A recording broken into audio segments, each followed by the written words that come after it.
I'm gonna wear with pride. I see. But that was a super exciting one because that released because you know how most of the updates have always been on Thursdays, right? That released on a Wednesday mid ESL Impact series, and everyone. Oh, we panicked. love that. Just update mid game. But I think, however, we might have a nuke on our hands, and all players seem to be in the lobby, and a pistol round is what lays before us. Yeah, we love that. And TSM is going to be kicking things off on that T side, as expected. Have a nade and a molly in their hand. Curious to see what the approach is going to be. Majority of the people all going inner here. Probably going to be using the nade on the door, but little do they know that's all a bit of a distraction. A train comes down here into ramp room. Not quite able to deal with Joker, but Gravity is here hoping to find a little more. But he's getting overwhelmed. T players everywhere. Well, Gravity spotted so many people, but kept dancing between who to shoot at, and unfortunately walks away with only one. And Lucky has found the chance to get down onto site, but the issue is, that's not even where they're heading. Round through hell they go, up to heaven. Each watching each other's back, making sure they get up the ladder safely. Now Exercise is going to be none the wiser. Going to hear the drops down potentially. And the utility. And now suddenly 2v4 retake for the site. That bomb hasn't gone down yet. He could potentially stop it, but the issue is covered from heaven. Just going to wait. Hope that someone walks into his crosshairs.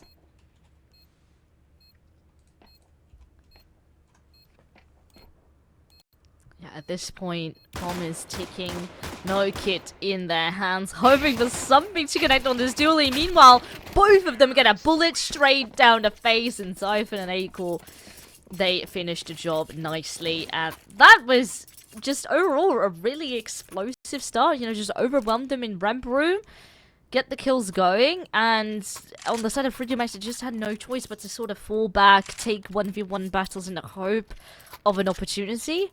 But nope, bullet straight down the face.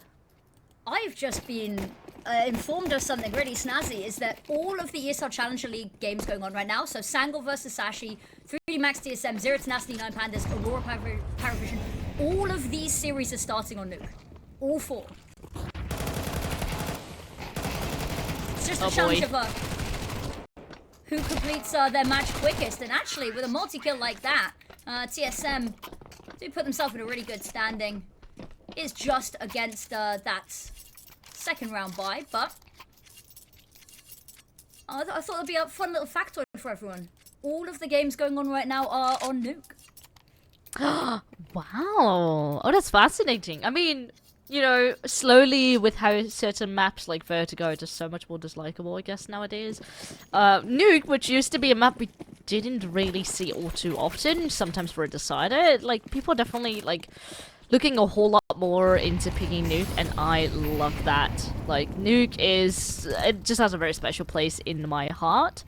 It's the but let's see, only map we didn't get to see of the best of 5 in IEM Rio. Yes, I know. Should have been. I'll say it probably should have been Nuke, but we didn't sadly see it. Joko here, waiting, has a rather large task on his hands and limited backup readily available. Here's the first one, takes him down, ducking behind the box, gonna go for a little bit more, spots a second, they're actually gonna get away with this. Can he find something else? Actually, that is all he really needs to do here. Bomb's still safe on Valde, but what is there to find? Your entire defense has been, attack has been dismantled, and Valde is gonna creep on round. They have taken this lobby control. He might be able to catch somebody off guard and allow Syrah some room to work, but Lucky tucked in nice and close.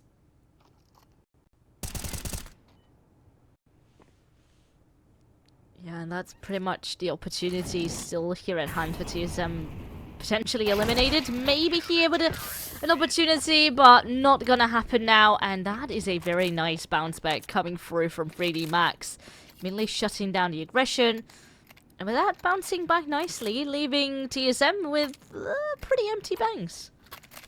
Yeah, TSM are a little hard done for cash. They are still going to force into this, and it's going to be an okay buy. They're very heavily investing in this utility, and that's something we saw a little bit on the pistol round as well. It's not often that you see those incendiaries coming out on round number 1, but they've been quite keen to. And acoR has an That is one of the weapons that exists in the game. Yeah, that's a great fact, in fact. Yeah, don't know really what to make out of that one. Especially, everyone just pretty much bought up completely, and acoR still has like 1,000 left.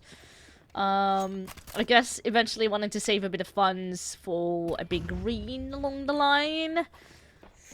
Potentially would be nice. Mech 10 is just better, no? And cheaper? There's got to have been some sort of plan cooking it, because it's not even like you can accidentally buy it now. You can just sell it. So something is in the works. I'm not smart enough to know what it is yet. So we've got to wait for it to do something. Gravity, there's going to be the opening pick, gets the first and so much damage. Exercise is actually going to be the one to get it done through the wall, however. Joko activates. Here's the jump down as well, but it's going to help clear out lobby. Has the backup of his teammates. And that rotation on in has separated the two of them, and now there's nowhere for them to go. They are trapped. Also, I really love the discipline coming through from Joko. He didn't overcommit there. He knows exactly where they're pincered. And there's no need for them to push completely, or not at least in that sense when the rest of his team couldn't really trade up with him. So, good job that they're just playing it safely, and especially with the timer now ticking lower and lower, there is no chance for TSM to make a move. No choice but to save. Yeah, they are going to be really tight on money here. As you said, we saw them force into this, a lot of utility, and actually they didn't really get much of a chance to use it either. However, coming into this one, it's going to be a little bit strapped, so they are just going to have those those pistols, 2 hero rifles. I'm curious to see what they invest, however, if they're going to go for a little bit of utility like we've seen them do previously. There's another out. I don't... Yeah, well... It's a choice. Alright, let's see what they can make out of this one. An AK and upgraded pistols. A tiny bit of util. Flashes definitely cause, counter-aggression to come through. Nade almost tagging up Velda there. But he did manage to squeeze down the vent. So I think his position is going to be crucial. But it's also counting or causing a lot of counter-aggression. 3D Max want to give them no breathing room. But at the same time, maybe they have to respect it just a little bit, because these pistols, they can definitely still be nasty. Yeah, certainly so. Those Tech 9s as well, they are ferocious. But 4v4, it's not the worst situation in the world for either team now. It's about what comes next. Lucky is just going to tuck himself in and have Exercise come and back him on up here. Actually... whether they know it or not, it was absolutely the read, because look where everyone is heading. Lucky tucking in. Here's the smoke. Knows that there's got to be someone creeping on round, and actually has the weapon advantage with this angle. Flash isn't going to clear him, however. He peeks his head out. Is only able to do a little bit of damage. I say that does take down Zero, and acoR is found by Exercise. Zyphon has managed to slip the net, but they know this. And has Joko ready. There's the kill. And now just Valda with that AK. Nothing left in the bank after this. The door is open. I think he might have spotted a little bit of a gun there. Goes forward, goes for the peek. Engagement closes the door. Is just going to back away here, knowing that there's way too many likely to be headed towards that ramp now. I'm just going to sit in vent, wait that timer out, and pray that no one drops on down. Oh, there's certainly... oh, people close! Oh my lord, that was... oh, a bit awkward, but Valda does survive. 6 kills to his name, but TSM has fallen a little flat after winning those first 2 rounds. So this next one, now with money back in the bank, is going to be an important one. This was some nice teamwork outside. Exercise also being present, helping out the rest of the team and really making sure that any sort of quick aggression the TSM wanted to pull off. Not gonna happen. Not in sort of a mid or an eco round like that. But now, you know, everyone, pretty much almost everyone, back to AKs, and AKs are paying off. Xiphon grabbing a double kill and really not even looking to stop. Nope. Syrah, so much aggression as well. Exercise, ooh, just about gonna catch him, but Syrah gets the kill. Now Maka waiting, knowing that there's someone coming his way, and now really, really worried about potentially outside. There's someone behind him. He's just waiting for it and how close they are. In fact, he decides he's gonna take the fight to them, because he's got to find somewhere to save. Ooh, footsteps heard, and now Syrah ready, waiting, and to come that over, and it's the player from heaven to peek on out. No escape, no surrender, and no weapons saved. 3-on-3 in the scoreboard. My lord, Xiphon went absolutely nuts there in that opening of the round, grabbing the double kill, opening a large chunk of the map open, cracking it open, and wow, pretty much just no room for Freddie Max to try and respond. I guess now the best next opportunity is just try again in the next round. He's still got money to afford a buy here. Big green in the hands of Maka. But tension is certainly tight, 3-3. Is indeed.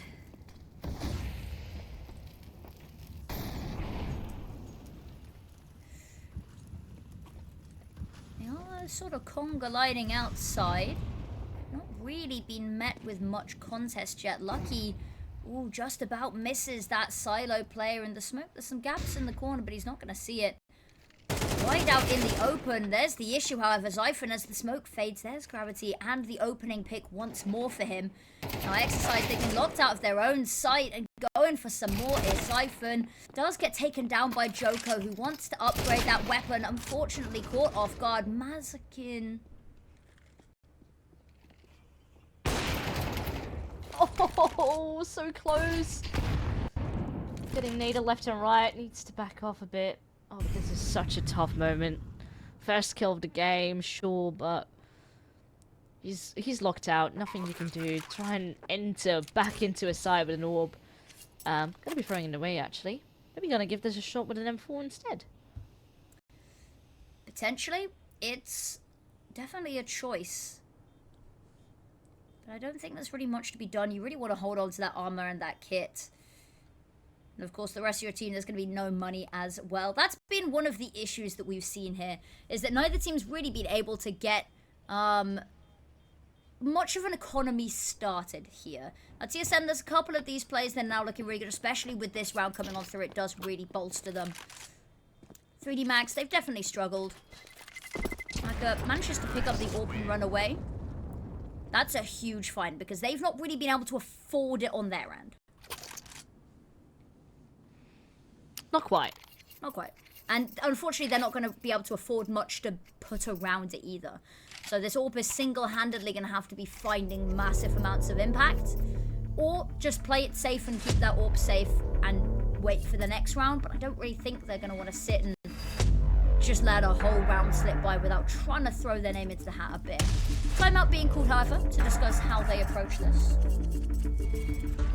Yeah, I think this is actually a very nice time to call a timeout right now. You know, they feel they're close, and the first couple of rounds they got in a row, those 3 were really nice. Dictating the pace, really shutting down the aggression that TSM threw their way, but TSM is starting to crack things open again, so now is a good time to really prevent this from spiraling out of control, because 4 rounds, TSM, great start there on T. But if you can shut it down as early as you can, that would be nice. Yep. Now, really, really fast coming out here from TSM. I like it, though that likely it's just going to be pistols, so they're going really ugly early. They take the site, and that's going to be a very difficult one to retake as well. Valda, they've gone silently down vent, but he is near enough by to potentially go for this little bit of a backstab play.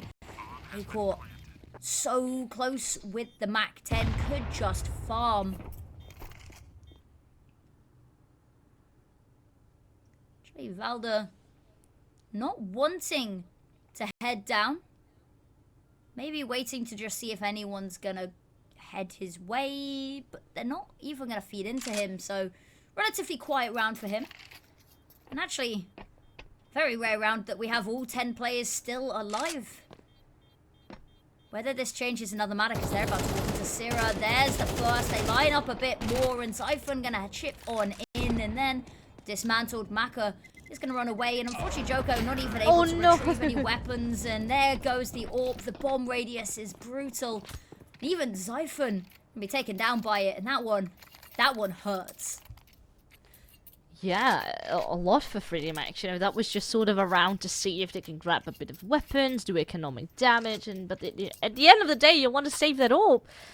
And I don't actually know why Maka went into the fight in the first place, because he got tagged and then was so close towards a ramp that, well, he blew up in the end of it. So, big loss at hand. And now you even have someone like Exercise who needs to play with a FAMAS in this next round. Oh, and already... This is a lot of damage taken here by Syrah. 12 HP left on him. It's a nice early start. Now spam through the smoke to finish the job. But counter-aggression. Vold is like, you can spray through the smoke, so can I. And with that, it's back to a 4-on-4. That's a really rough position to be stuck in with low HP as well, because if you try and move out of the way, any one of those random bullets is so likely to hit you.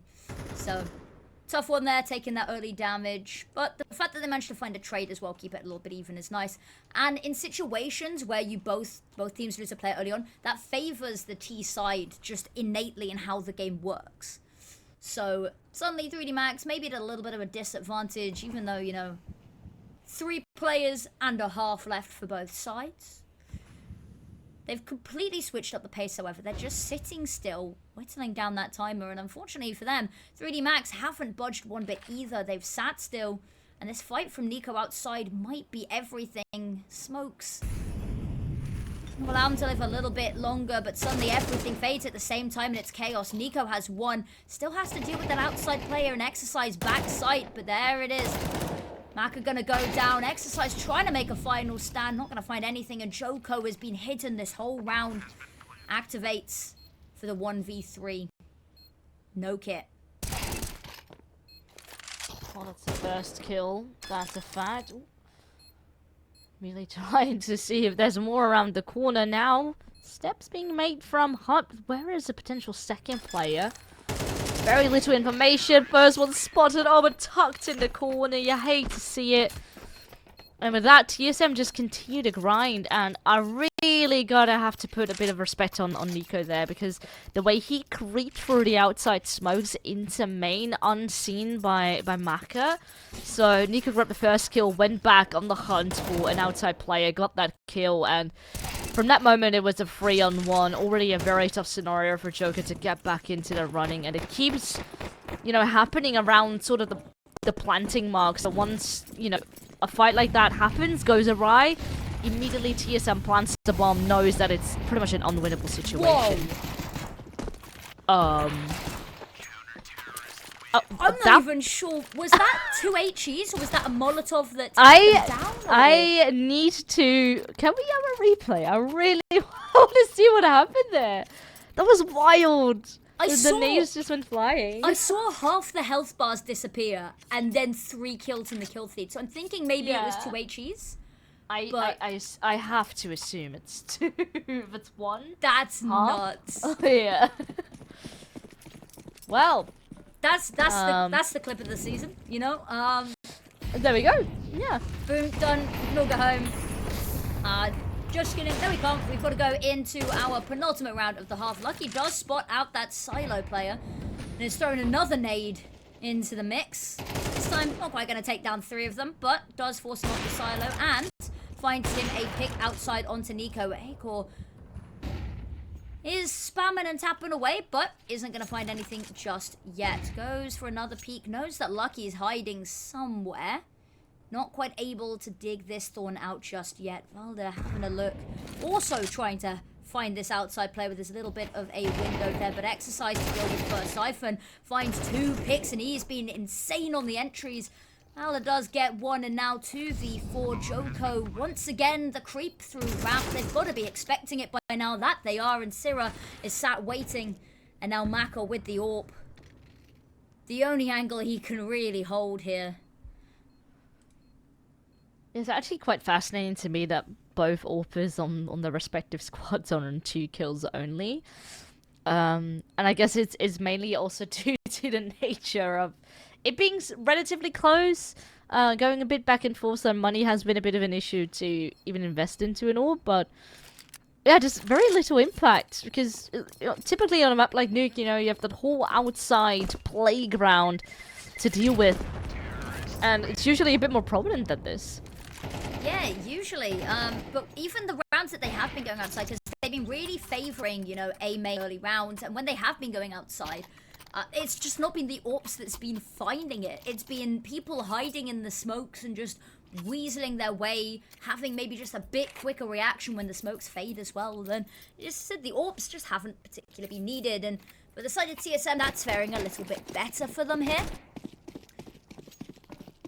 3 max. If they can make this 5-7, I'm sure they'll be pretty happy with themselves. Even 4-8 on a map like Nuke, you can probably be fairly content with. Ooh, HU to part the smoke is not quite going to reveal Zyphon. Now Joko pushing on up. Is he going to walk on through? They're going to spot each other. Flashbang's good. It's given Zyphon away, however. He gets the kill. Ready's up. Knows that another neighbor's thrown. Someone else is here. Peeks the AWP head on and gets the kill. Lives to tell the tale. Now Lucky. Slowly, Syrah encroaching on Garage once again. 3 against 4 though. It's not completely impossible, but this fight is a bit tricky, going back and forth, but now it is just exercise. 10 HP in a dream, not gonna happen. 8 rounds, and we're gonna head to break. Let's see if 3D Max can come back after this.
A map that we said TSM really needed to win, and they have had such a stellar start. 8 rounds on their T side, heading into the CT pistol. 3D Max 8-4. It's redeemable, but it has to start now. An outside heavy presence, but actually going to be met by a fair amount of defense here. Siphon, so great with the openings on his T side. Can we see that matched again? But actually it's acoR with the first one. Here's the jump down. Actually gonna miss it because it goes right over his head. And what was that little bit of a sneaky peek there? Joko, Lucky, all finding kills, and 3D Max. This is certainly the way to make an entrance. Oh, but as I say that, maybe it's the power of the dualies that can still turn the tide. Siphon on to 16 kills already, looking for more. 17 added to the list. And now a 1 versus 2, honestly, not completely impossible. He has armor, but so does acoR. acoR starting to warm up now a bit more on the quiet end of the spectrum in that first half. But 3D Max certainly make an entrance here into half 2.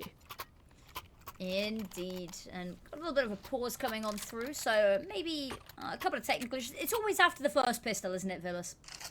It's always after the first pistol that something goes wrong. But TSM, they are likely not going to have too much to say in this round. I think they will just save, head into the next round even stronger. Actually, we get to take a little bit of a look back over this.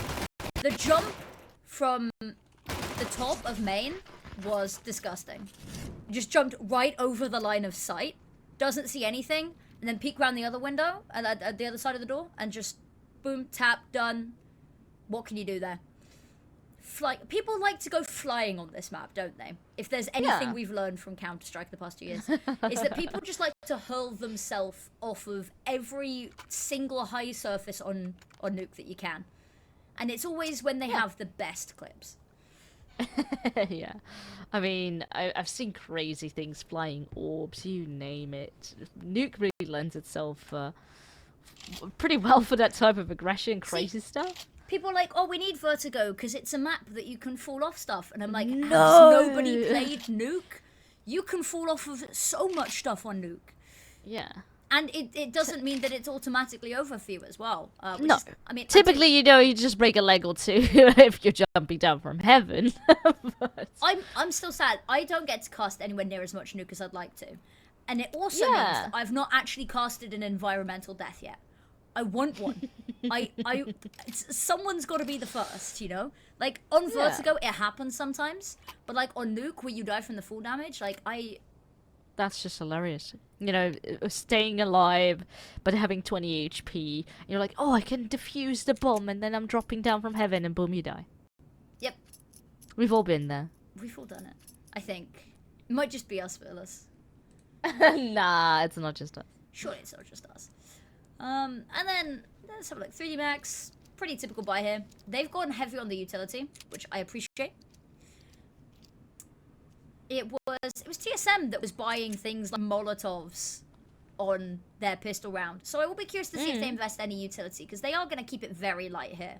But yeah, even on their free coast, they've gone for a little bit of a play. Yeah, I mean, you've got a tiny bit of wiggle room to stay around the 2k mark, and then, you know, you can buy into either armor or have like a flashbang or two. Something to make your job a tiny bit easier. I mean, we have seen some crazy pistol stuff already coming out of TSM earlier on. Well, I think we found out who the issue is with. Yeah, I see a Nico twice in the server. I don't think that's exactly supposed to happen. People named Nico and the map Nuke is an interesting combination still. is a cursed map for anyone. Oh, there we go. Nico. There we go, back in the server. server. Could be. But TSM still ahead. I don't think they are too worried about the current stance of things. You know, them having 8 rounds on T-side is a very good achievement, and it's a nice buffer. They're technically they're only 5 rounds away. Should we take a look at how the other Nuke games are going? Because as we said, all 4 games of ESL Challenger League going on right now are starting on Nuke. So Sangal versus Sashi. Sashi is 10-7 up, so pretty close game for them. We, of course, 8-5. Aurora versus Paravision is currently 9-6 to Paravision. Ooh. And then Zero Tenacity 9 Pandas. Zero Tenacity is winning 8-5. So actually fairly even across the board here. Yeah. We've not had any sort of stomps here, which is good to see. It's nice to see Nuke getting, you know, a full game worth of play. Because we don't get to see it. Doesn't come up enough, you know? No, it doesn't. And today we just have an entire Nuke show. We'd love to see that. It's good. We need But more of this. yeah. Luckily, all the tech issues have been resolved, and everyone on the TSM side is back in the server. Time to resume this game. It's gonna be with an ECO round here for TSM. We were talking about a bunch of potential for utility, but nope, it's just gonna be bare USPs. Everyone running down the ramp room, maybe hoping for a bit of aggression. And, well, here they come, and are they gonna get mowed down? The answer is yes. Valda is nowhere to be seen, and I think they're maybe a little bit confused because they've killed everyone there. He does manage to find one. Just gonna dip back away, but pushed elsewhere. Joko struggling to find the kill, does eventually get it. But probably a little bit curious as to how Valda ended up where he did. He abandoned the rest of the group. So everyone went into ramp for him. He just went straight up the ladder. He had a sixth sense. He was like, guys, like final destination, guys. It's gonna go badly. We're all just gonna get sprayed down. And they're like, no, we don't believe you. And then Valda's like, okay, I called it, guys. I told you. Yeah. And he comes away with a kill. It's a little consolation prize, a little bit of a medal, but now we go into our 15th round. Naturally, that gap looking pretty close to tied up. TSM, they're really going to want to win this to keep that lead. That buffer that they'd bought themselves going into the second half has slowly diminished. They're running a little bit light on utility, but they are against what is kind of a bonus round here for 3D Max with those Galils. And Siphon. I wanted to get aggressive there for a second, but I guess with all the further utility being deployed, maybe not worth, especially with him being by himself, no one there to back him up. True, yeah. Nice little Molotov to make sure that people stay at bay. Actually, 3D Max just full press the brakes in. They've got a little bit of something going on outside there, creeping around secret, but for the most part, they are just holding steadfast over towards the lobby, but TSM, they're not going to get too uncomfortable. They've not moved around too much. Waiting for 3D Max to make the first move, knowing that actually only 35 seconds left and they've got no foot on a bomb site. And this crossfire actually between main and garage could be huge. I say that immediately dismantled. Valda gets the first, not able to find the second, however. Waiting on acoR to do something, but unfortunately caught on out. And now Zyphon, the last one left alive, 1v4. And yeah, top of the leaderboard, making a name for himself. But he's just going to slip away into spawn and try save this weapon, I think. That was a really strong trading game coming through from 3D Max. Just really a team effort. So they really went in as a unit there towards the upper site as well as outside, really trading off well of one another, or at least trying. It's only actually Maka that went to fall down, but immediately shutting people left and right. TSM just kind of like trying to see where do I need to look to catch some of these players, but you know, they look left, they're getting shot from the right. It was really, really well done. And I guess maybe Nuke is T-sided affinity? I've been saying this for a while now, and people might disagree with me. People absolutely will. You can never have an opinion that everyone will agree on in CS, but I genuinely think that the state of CS2 right now, it's a T-sided game. I don't think I've casted a game, because we always talk about how Anubis is the only T-sided map. I don't think so. Yeah. I think almost everything is tilting towards the T side at the moment, because I don't think I've seen a game where like a team's T side hasn't just been better. Like everyone does way better on their T sides. I could be stood corrected. There's always, of course, anomalies and stuff as well, but I don't know. Yeah. I think that it's just a T-sided game, and Nuke just happens to fall into that. Yeah, this was so well well done. So again, you have that second player coming through to help outside. Two people looking the same angle to trade one another potentially. Yeah, 3D Max just really bursting down the side as a unit. Leaving TSM now with very empty bags and a large opportunity to make a tied up scoreline. So earlier on we were thinking TSM, maybe they have it all the way, 8-4, but now it's 8-7 potentially, 8-8. Siphon, the one with the only rifle in the squad of TSM, getting shut down and pretty much everyone falling right after. Only Exercise, the one to, well, never mind, not the only one to die anymore. Deagle of acoR, strong and powerful, picks up an AK, and Valda with an MP9, maybe this round is possible after all. They know where they both are now, so they have to be careful. They still have to try to get that bomb down, and Valda doing so much work here. Lucky not even being quiet there. He's going to run down vent, drop straight down. Yeah, that buys him maybe a completely uncontested plant, but that rotation from heaven over towards ramp is swift. Once the bomb is going to have no time to set up the post plant, does spot out.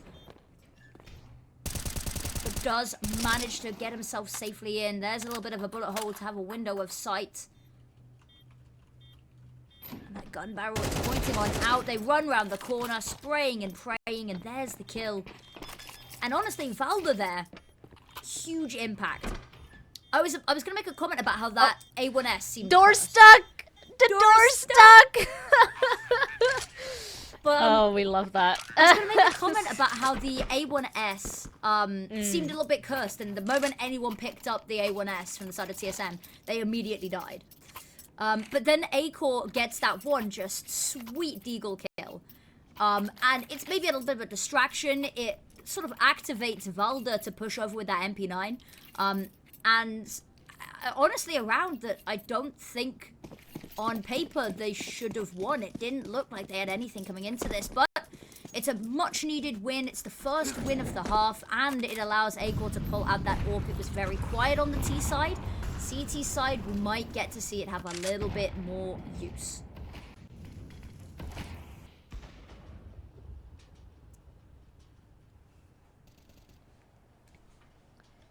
Calm start of the round. Couple sprays left and right over towards outside, just through the smoke. Making a bit of noise now. A flash going through. Maybe Sarah wants to get a bit of a peek, and at the moment Siphon is met with quite a bit of aggression, forced to play a bit further back, and it will cause Nico to head down into secret, maybe help out with that lower sight. Yeah, they've had Siphon solo holding this ramp, and when he's having a game like this, that's absolutely brilliant. But the moment they realize they can just force him right back, he can't even contest ramp.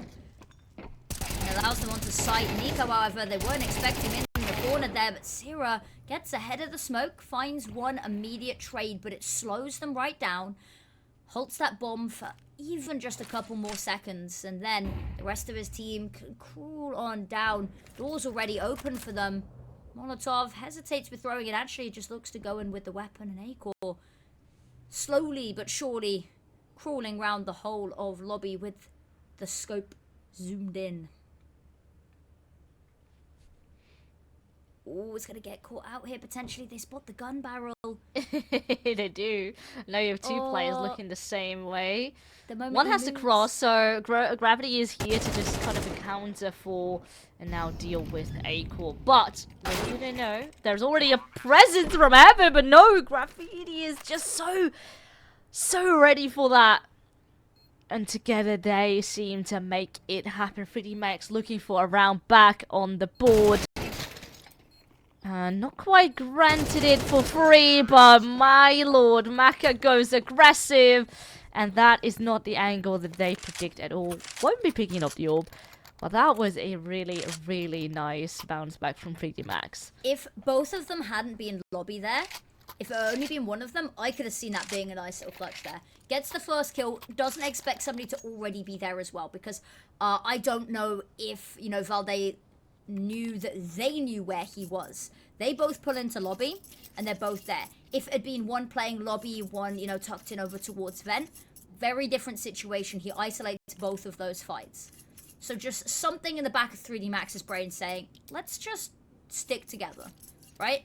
We don't know where he is. Let's just stick together. Single-handedly means that Valde doesn't get the chance to get that second kill, but the fact that he even gets the first is magnificent. It's going to be a little bit rough on money here for TSM. They are looking to buy into this, but it's going to be lacking a fair bit.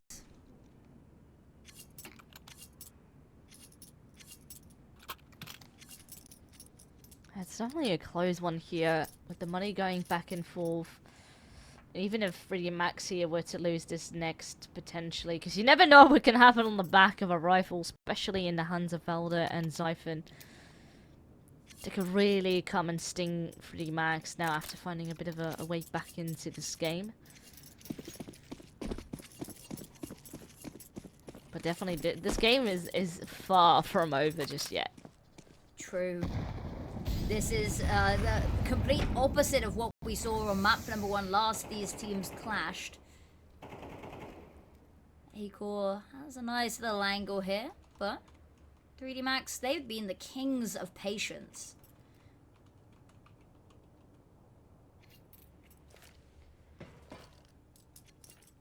Oh, bit of noise made. Don't think anyone is, no, it doesn't really matter too much. acoR just goes back up. He's just bored. He wants something to do. Climb up the ladder, climb down the ladder, get a bit of exercise in.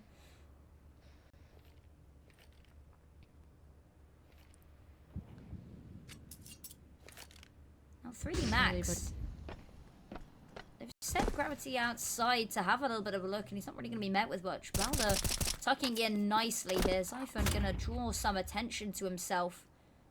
But actually, the amount that they've managed to get the resources and attention of TSM focused outside just from flashbang and a couple of taps alone, it's quite impressive.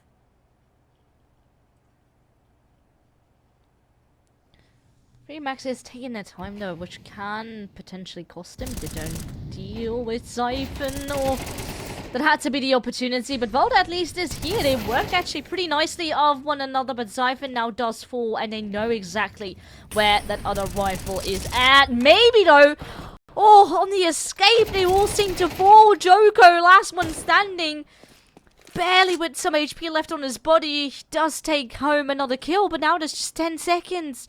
There's absolutely no way he can still turn this round around. And that just turned into a massive disaster on the back of that rifle in the hands of Valde. There's 3D Max have been leaving it too last minute. There was too much of a dependence on that Molotov to keep Valde back, to let them get onto the site. Valde, in that split second, that decision to run on forward, single-handedly wins them the round there. Because they line up. They're not really expecting him to push it. You can see the full attention as they just leg it straight towards main, knowing that there's nothing left on the timer. No one's even looking at him. And that over-dependence on hoping that Valde's just going to sit back and do nothing, that's maybe a little bit of hubris. That is the fatal flaw there. And now, acoR, quiet game from him, has a chance, has to be careful not to be overwhelmed here. Oh! Gets a double because they line on up and now backs away. That's all he needed to do. We say a quiet game from him, but it's moments like that. Hit the shot, gets 2 with it, and now Valde once again needed.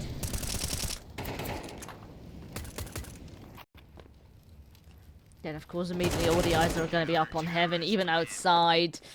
Everyone pinching them into a corner, and ultimately, you know, it's a great head start to get 2 freebies there as they line on up, and now banks empty. 3D Max perhaps in a spot to force if they want to prevent it from going to map point and then having to fight for OT, but I can also see them just saving, and you know, 4 rounds in a row is not impossible to get to overtime.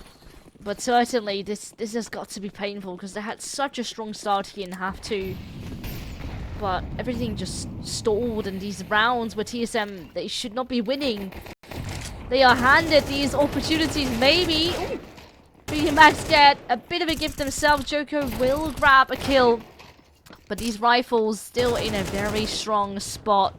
Though, Maka, okay, he's going to be bailing with the bomb. At least maybe trying to get a bit of extra cash along the way.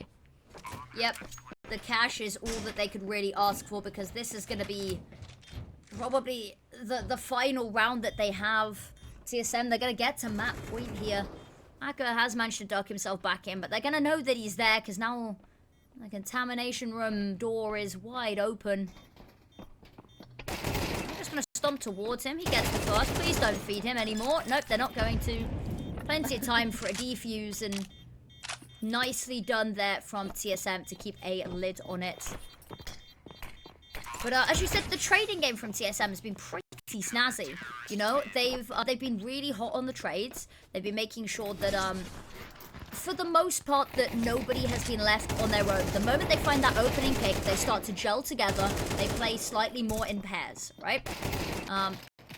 I got a little bit worried here when they started peeking this. I did think that acoR was just going to be able to keep firing the pistol and keep getting kills, but luckily, no heart attacks just yet. Final timeout being called in what could be the final round of this map. 4 in a row needed. Now 3D Max, they absolutely could do it. They've had a nice little bit of a comeback here. Both teams having had 4 rounds this half now, but no leniency here. Luckily, enough money to be able to put together everything they could want in a buy and more.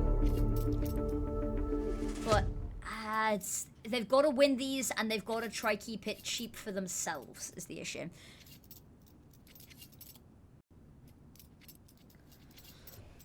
Four rounds in a row. That's the task at hand here for 3D Max. And yes, this is the map pick of TSM, so it wouldn't be the end of the world. Up next, of course, map pick of 3D Max, but having a bit of a head start could be so nice, especially after having such a great comeback here into half 2. Ooh.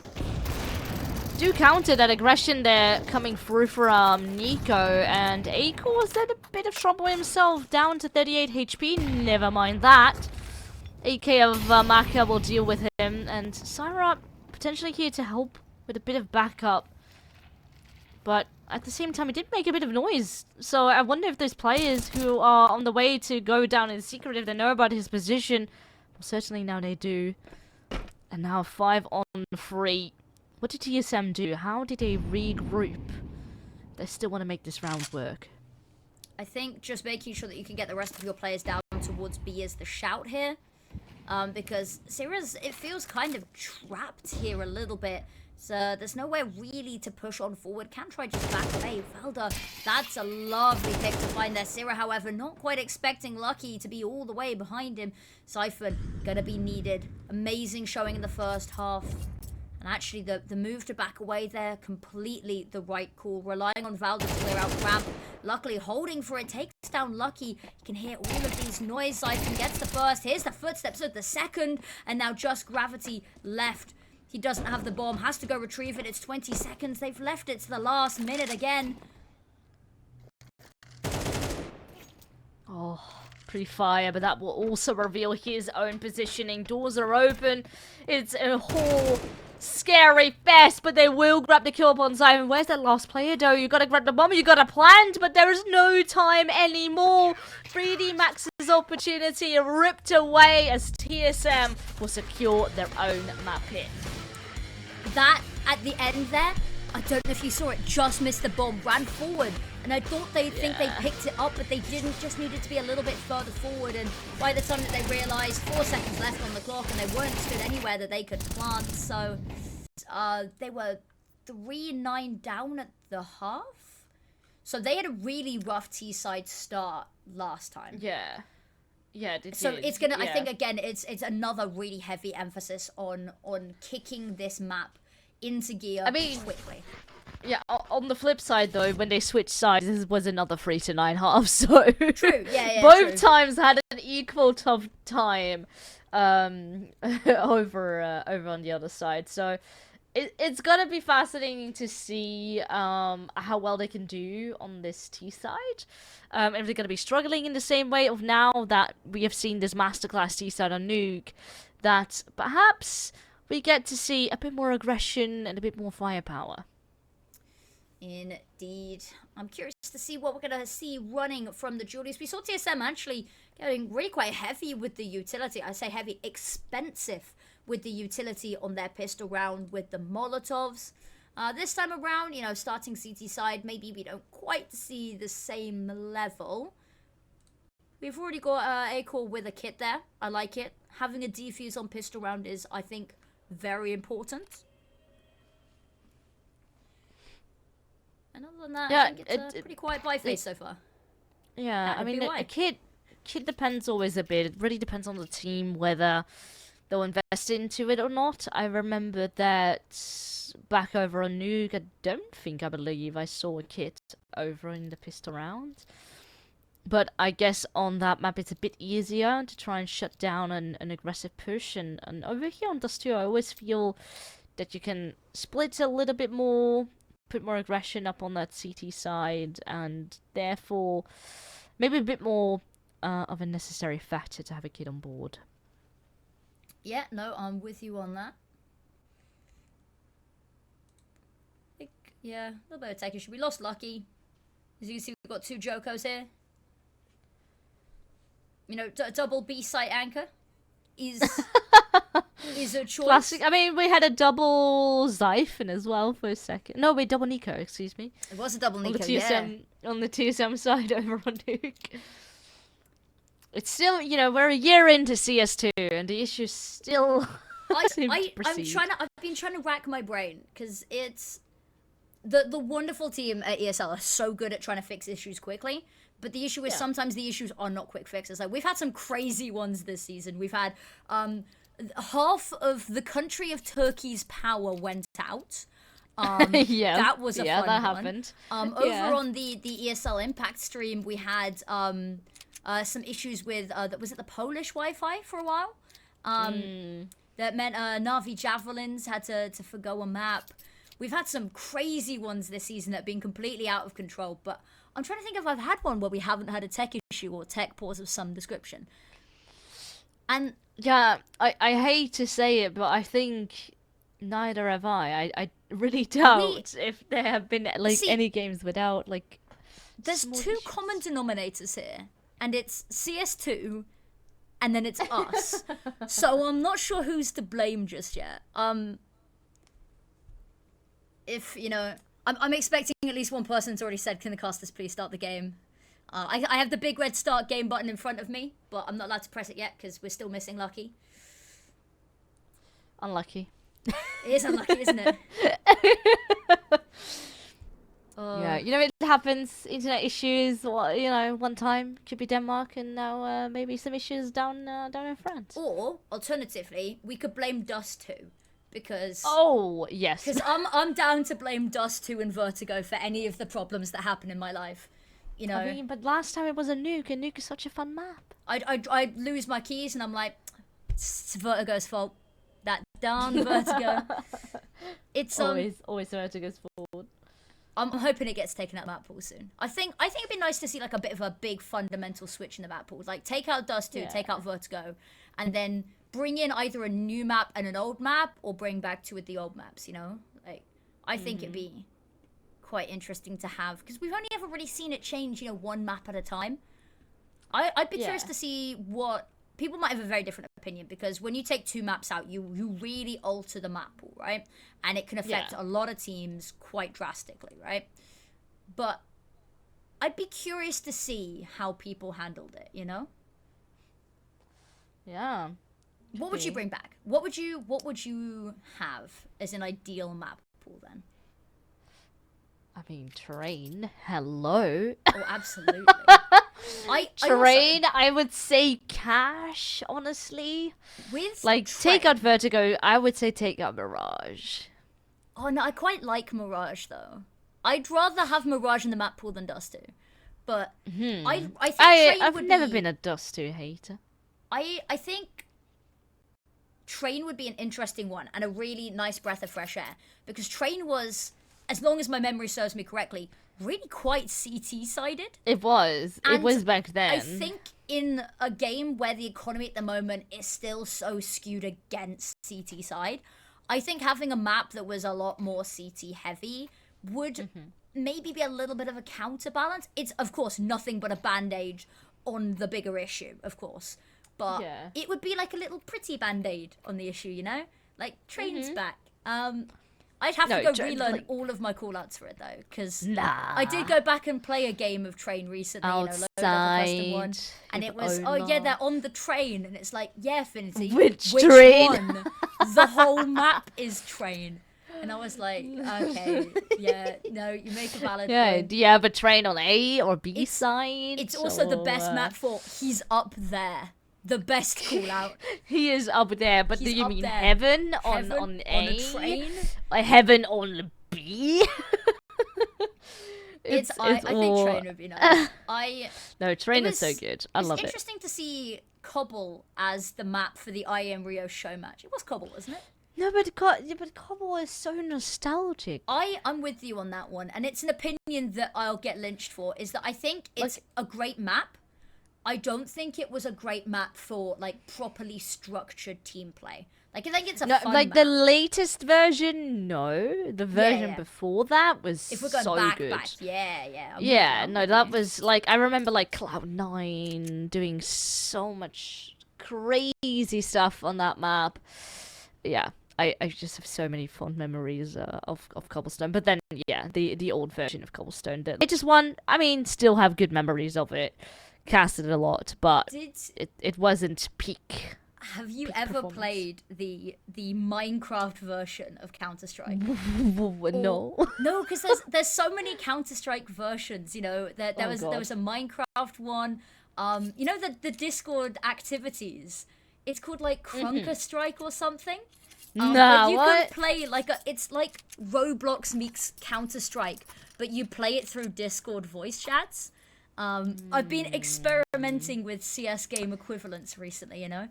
Expanding my casting career horizon potentials. Oh god. You know? I had no clue. Have you just I had a know little like look? those stupid things exist in like VR, you know, and it totally didn't like. Counter-Strike in VR, I'd be set up. Yeah, that would be weird. But wait, hold on. Oh no, never mind. I thought the timer was gonna go down, but it's weirdly frozen. There we go. Gonna be we're started. Do we have everyone in the server? I think we do. If I can count to 10, which is luckily enough, I've got enough fingers for that. But we are live, and we've got 5 seconds until we finally get into this map. I say that. I say that. We need to do the knife round. Yes, sorry. Oh, that's it. Yeah, I was about to say why Hear me why out. did I Knife see game. Oh. What, people are just doing that. Wait, what? Hold on. What is happening? I do not know. But TSM won. That's something I do know. So they get to decide, and looks like no change. Staying on that TT side. And off we go. Should be. Fingers crossed. Everyone hold your breath. If anyone breathes too loudly, it might break. So we're just going to freeze. Yeah, there we go. The buy coming out. Gust of Nico's got wind. 2 flashes. Valda's got the dual Yeah. Berettas, and I'm very excited about that. And on the flip side, smoke and flash for gravity as well.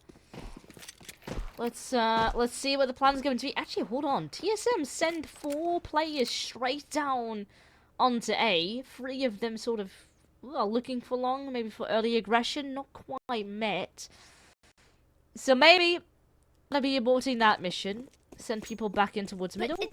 But what is this round? Why is everyone stalling so long? Maybe everyone got a little bit too comfy in spawn whilst we were waiting for the game to start and they didn't want to move. But now it does look heavy commit over towards B. The fact that acoR hasn't seen anything, and Zyphon having a look in mid, not seeing anything, I think should be the call for people to rotate on over. And if they can rotate any seconds they can get here, buys Val the precious time. He's just going to line them up, spots so many, and he's like, do I go for a little bit more? He does indeed, and unfortunately, that recklessness is going to be his demise. Now Zyphon now picking up the roll, jumping around, and actually not able to find anything just yet. The issue they have, this site is going to be an impenetrable fortress. They can just keep holding this window. Manages to jump on down acoR, but immediately trapped in the corner and to his death. And Nico, last one to hit the deck. And a very weird round, but works out very well for 3D Max. Yeah, 3D Max, I guess, you know, after a bit of a slower start into that round, a bit of an odd one. But yeah, they went out explosive from B main entrance, and worked pretty nicely. Immediately eliminated the threat on the site. Also, quickly encountered for all the rotations that were to come. There was no kid in the hands of TSM, and what happened there?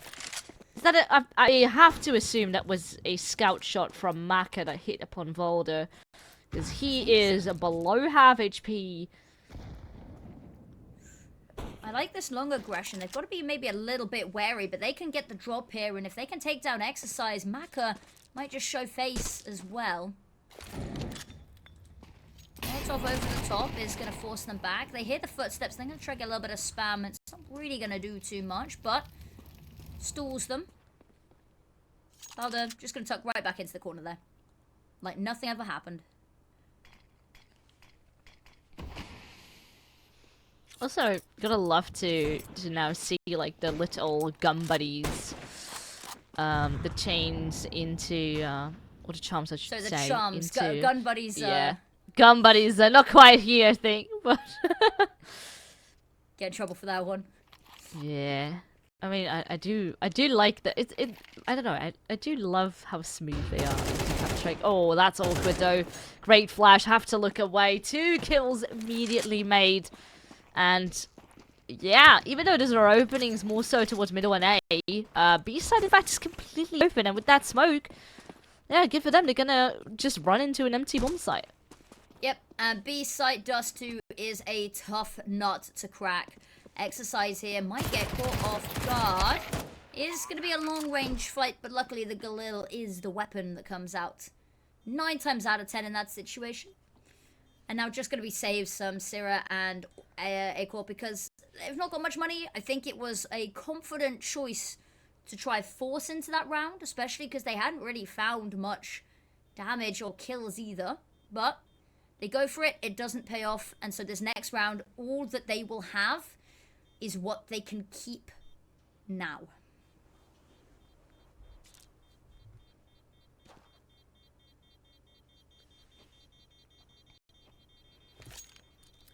And yeah, 30 max, they're not going to risk losing any of these weapons. Not worth it in the slightest. Actually, only 2 deaths between this entire team so far. It's been, TSM have been letting them get away lightly with their round wins. But here we go. It's going to be another quiet round from TSM. They are going to force a couple of these deagles, however. The issue that they're having is that they are getting forced off of these sites pretty early, and they've just got no real ability or utility to even try come back into this. Valda looking to try get that one deagle headshot that we all convince ourselves that we can hit. We know there's a scout. We go peek mid anyway. It's Joko here backing them up, however. Oh, well, as we're talking, it was a very nice kill from acoR down in towards middle. Maybe a bit too overly aggressive. Now Volder falls as well. Oh, can you escape? Ooh, barely. They're chasing this, though. Yeah, obviously, you know there's a player low. But there's 2 more waiting around the corner. One dealing with long still, just in case they want to go back. But this is still a very tough job to hold. You have util for days. Oh, not quite accounting for a peek there. And especially with a Mech-10, or a MP9, excuse me. Mech-10 will fight right back though. And now it's just Nico and a goal at hand. Galil will deal with it easily. And 3 rounds in a row secured. Strong start here for 3D Max. But can they keep it up now, up against the rifles? Gravity is the last one left on site there. And if Gravity goes down, then suddenly that round is so open. Because you can just move that deagle on forward. It's going to take the fighting catwalk anyway. And then you can just pincer. You can add... It's so many of these rounds are just being determined by a matter of bullets. Or a single kill. But... another one, they're going really aggressive up long here, TSM. They're liking to take this control early. This time, not really going to work, and acoR spots one in long, but the issue is he's now trapped here.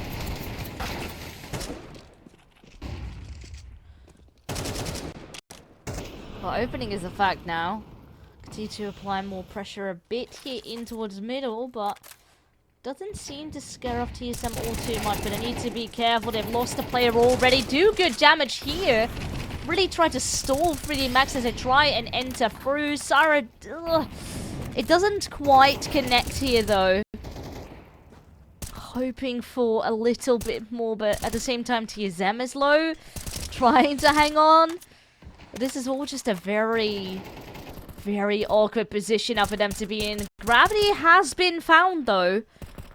So maybe still a window of opportunity, especially with all the util dying out.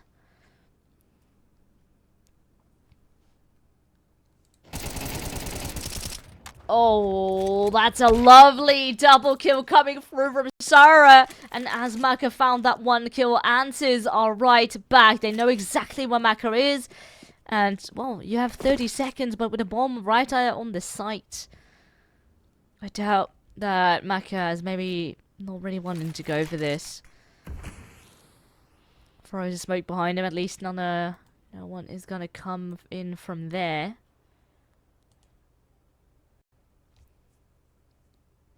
Yeah, just gotta have to give this round up. Not worth throwing that AWP away, especially into your opponent's hands. Well, that's a nice freebie.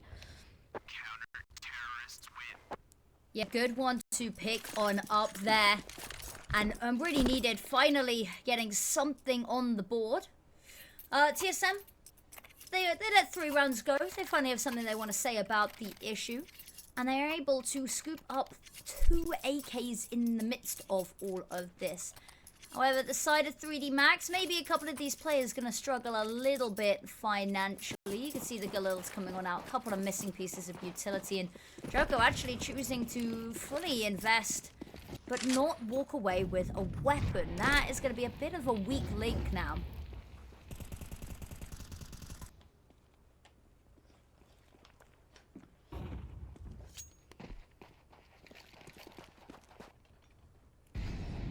Oh, but this is actually quite nice. There is very little mid-presence coming through from TSM, and 3D Max is going to be abusing this. A little bit of a throwback down towards that first round, throwing a smoke down in towards CT. Trying to split towards B. But there's still smokes everywhere, but Volta does fall, keeping pressure up on TSM, hoping for gaps perhaps to be exploited. Oh, but that's a bit of noise made. Lucky ready for someone to perhaps push flashes come through. And at the same time, no, Nico granted a gift, but still, Ecstasy is already there, ready to trade. Keeping the numbers even. Not for long, though. Great kill by Maka.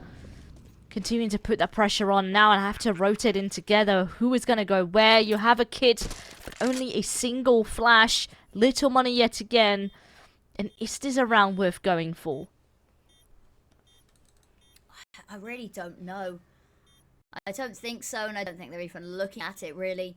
It's something we highlighted coming into this, is that 3D Max, we talked about how they like to just push mid. They like to establish this mid presence, slice through the map, and then be able to find a little bit of a pick, feel where the vibe is taking them, and head towards a bomb site through mid. Whereas TSM, they keep pushing long every round, and it's not really found them anything just yet.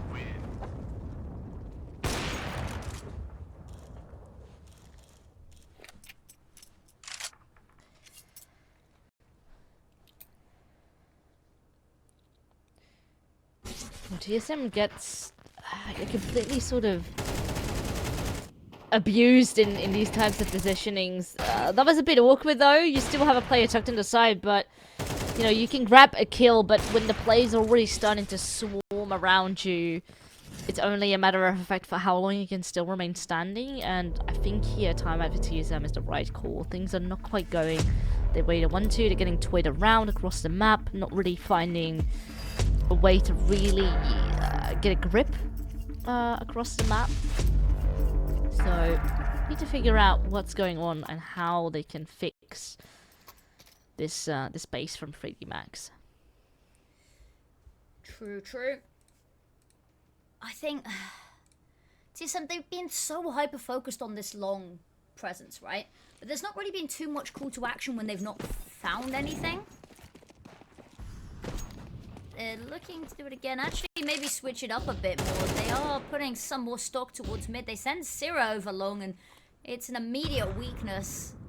Because there's suddenly a player down. They're not spotting anything mid. Joko, lovely position here, however. Just waiting to see if anyone pushes him. Happy to be patient. Knowing that B has worked for them so frequently, they have a little bit of a poke towards there. Try draw the attention. Actually, it's all a bit of a misnomer and a misdirection. Because it does look like A is where they want to head.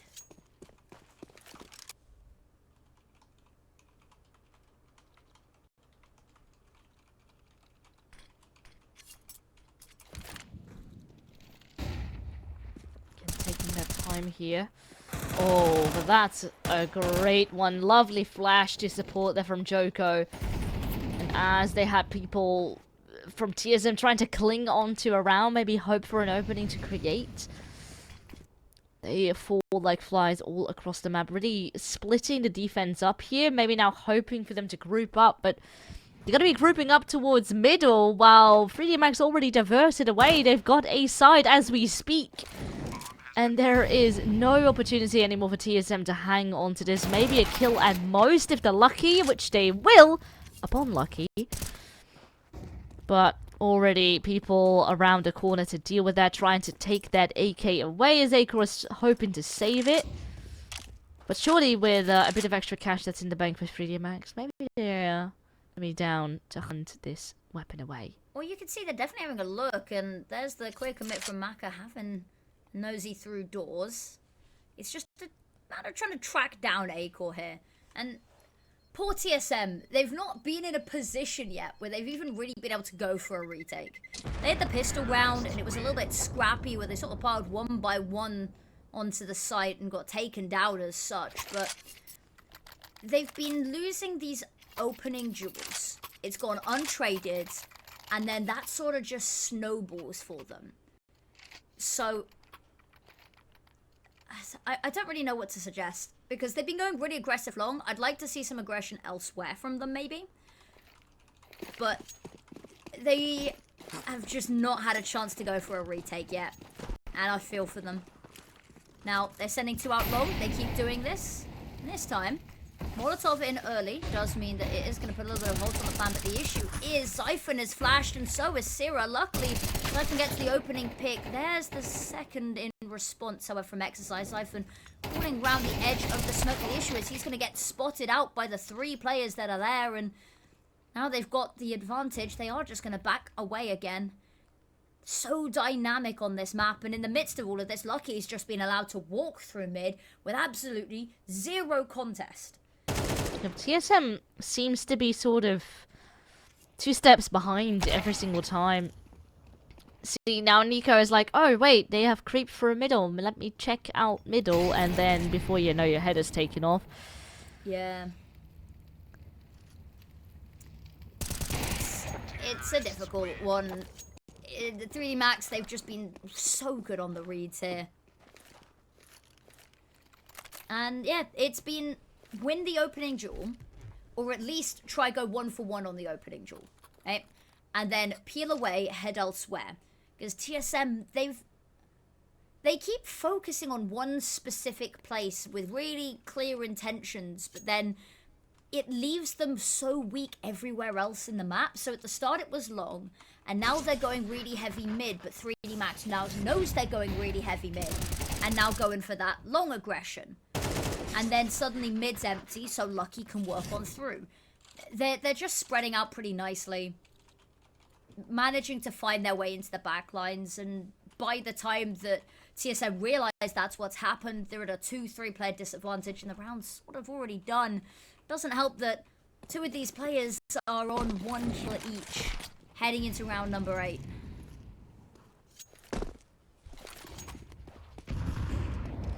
So let's see, another timeout called.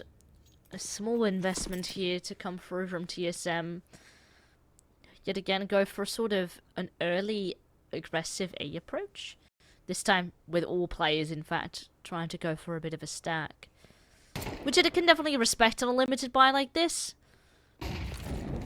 Oh, Flashbang comes to support, but nope, there is more players than just one hoping to try and overwhelm, and the kills still end up going the way of 3D Maxi. A great Flashbang to support again from Joko, and everyone is wiped away. Only one kill to come through from acoR, but that is it, and 3D Max is just stomping their way through this first half of Dust2.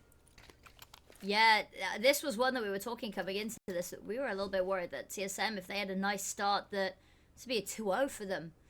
However, 3D Max not making the same mistakes as last map. They want to get an early lead. Now, it's still a scoreline that TSM can pull back here. They can still somehow bring this to a 7-5 potentially. 8-4 is looking more realistic, quite honestly, but they do need to just start winning rounds. And in the words of G2 Taz, they just need to get some rounds. They're being run on down. Just maybe, yeah, spread out a little bit more, play a little bit more default, and I say that. I really don't know what to say. Anytime that we suggest something, it gets dismantled. 3D Max are just, the reads are beautiful.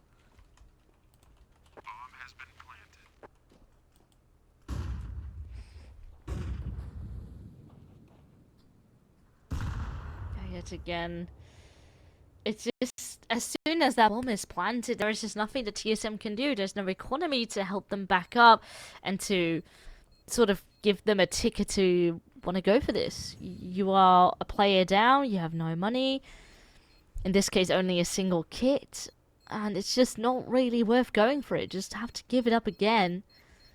Oh, you're going to be hunted down as well. There's going to be 4 players around the corner. So yeah, numbers get even more dire. At least the other 3 will remain alive. What is... Man, this is such a rough start. Phyllis, what is your sort of limit with what an okay half is, right? For like Dust2 yeah, specifically. I mean, I guess 8... Is like 9-3 redeemable? Or is 10-2... I mean, last time it was... I'm gonna be honest, last time it was 9-3 half 1 and then 9-3 in the other half as well. The only difference being is that both of the teams, their T sides, were terrible. And now 3D Max has fixed its T side, is thriving, and that is, in my opinion, what makes them so scary right now on this map.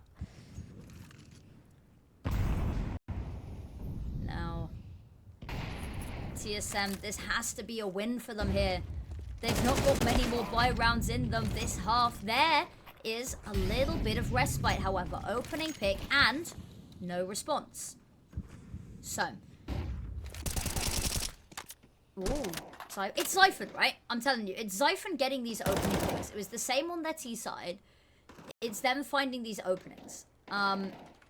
This round, still very much in contention. They're running a little bit light on utility, but heading over towards this B bomb site. If they can take down Vulda, it's going to be difficult. Ready and waiting, and they all just line on up.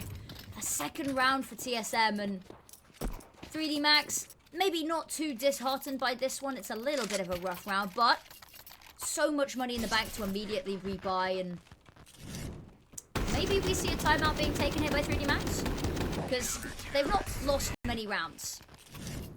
They've got 2 more to go in the half. Looks like they do just want to get straight back into it, though. No. Oh. Different kind of But is pause. this... Yeah, I was about to say, I don't think this is a tactical pause. Unfortunately, it happens. No, it does Hopefully, indeed. We're well versed on the Dust2 tech pauses. That was a good round from TSM, and it was where they didn't get too aggressive too early, I think. They decided to play a little bit more passively. They decided to wait for the pushes and then have a look, if you know what I mean. Like, they didn't try and force the issue in mid. They just left Zyphon there to have a listen and play off of the information and sound cues that he heard. As opposed to, hey, Zyphon, just go wild, go mid, like, go crazy, right? Could be. I mean, it could definitely be a tactic. I feel mid has definitely been a bit of a weak point, though, for TSM. So maybe if they go a bit aggressive. Like, they tend to go aggressive on A long and C for an early push and try to be, like, a step ahead. But 3D Max have been taking at least the early rounds a bit more slower and then sort of go explosive. So I think maybe going a bit more default is the way to go here. Yeah, I think that's a solid option. Well, we've still got everyone in the server. I'm hearing the little clicks in the background and everyone is now starting to buy up. So hopefully we should be ready to roll any second. Maka's got the AWP out. I think that's been another one, is the AWPs have been relatively quiet once again. Which hasn't particularly been round defining for 3D Max. Like, it's been nice. Maka's been having good presence. acoR's been doing better than some of his teammates. But the issue is they've just not really been able to get it online as much, and they've been losing the opening pick, so even when he has had it, it's been difficult for him to get his name into the fight. But it's good to know that we're not living in an era where we're so heavily dependent on the AWP. I like that, I think.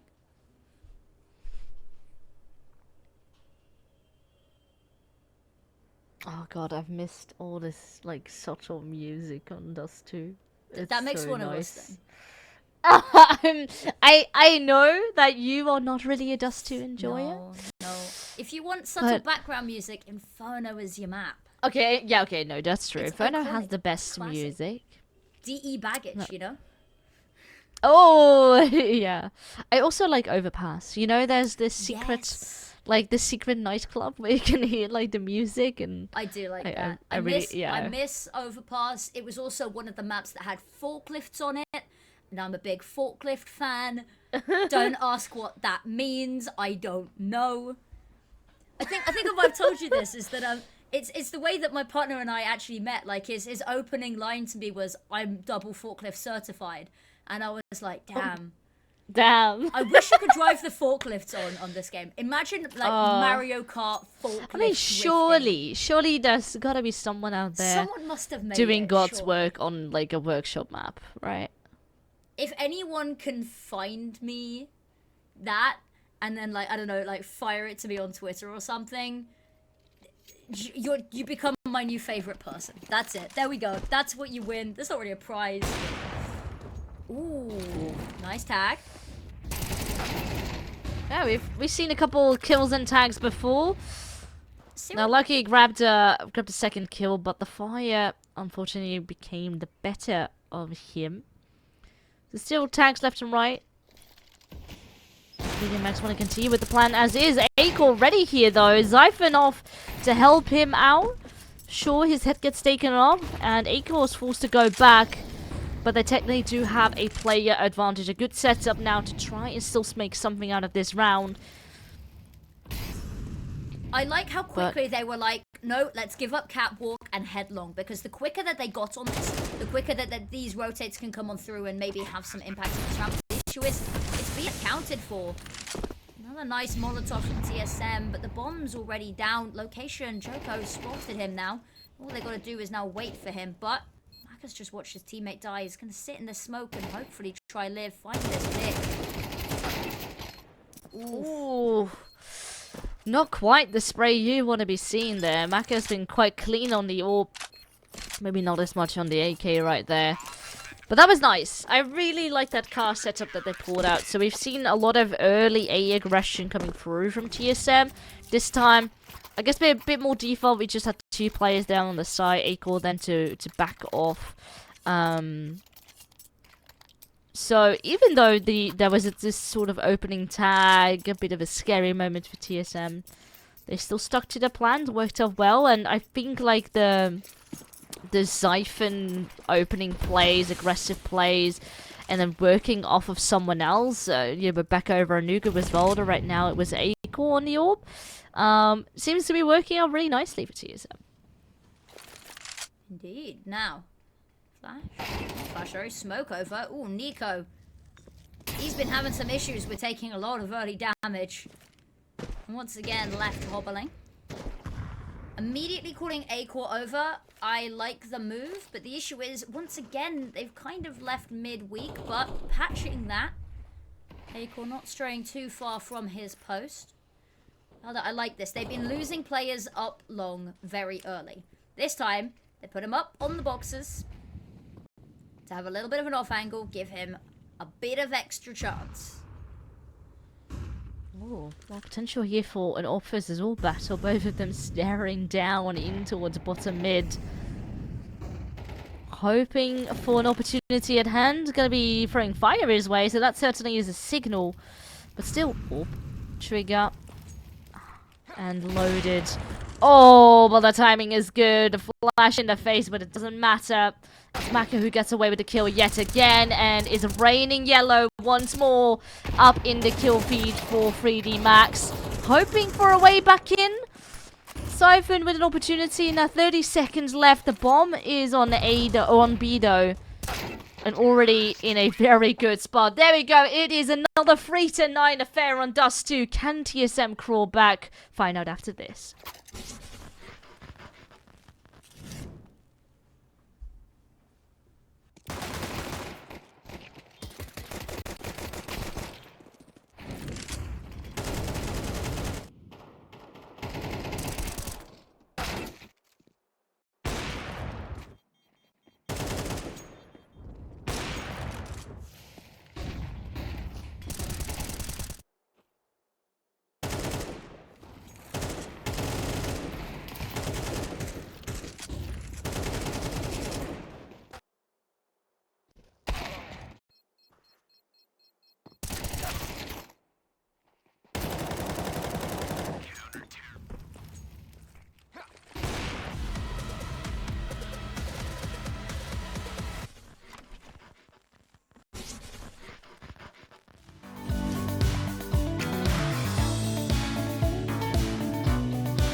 Welcome back, everybody. 9-3 once again on Dust2 for these two teams. So, who is going to be the one to break the stalemate? And can we break the 9-3 curse? Will somebody be able to secure this in regulation? Now it's early out long, and actually, TSM struggling a little bit, dismantled single-handedly, and now Joko knows where one is, albeit he's got a lot less HP to work with. But Siphon trying to find the openings that he's being so known for. There's a little bit of break, but 2v2 left. Health looking pretty miserable, however, for the 3D Max players. But that bomb, so awkwardly placed.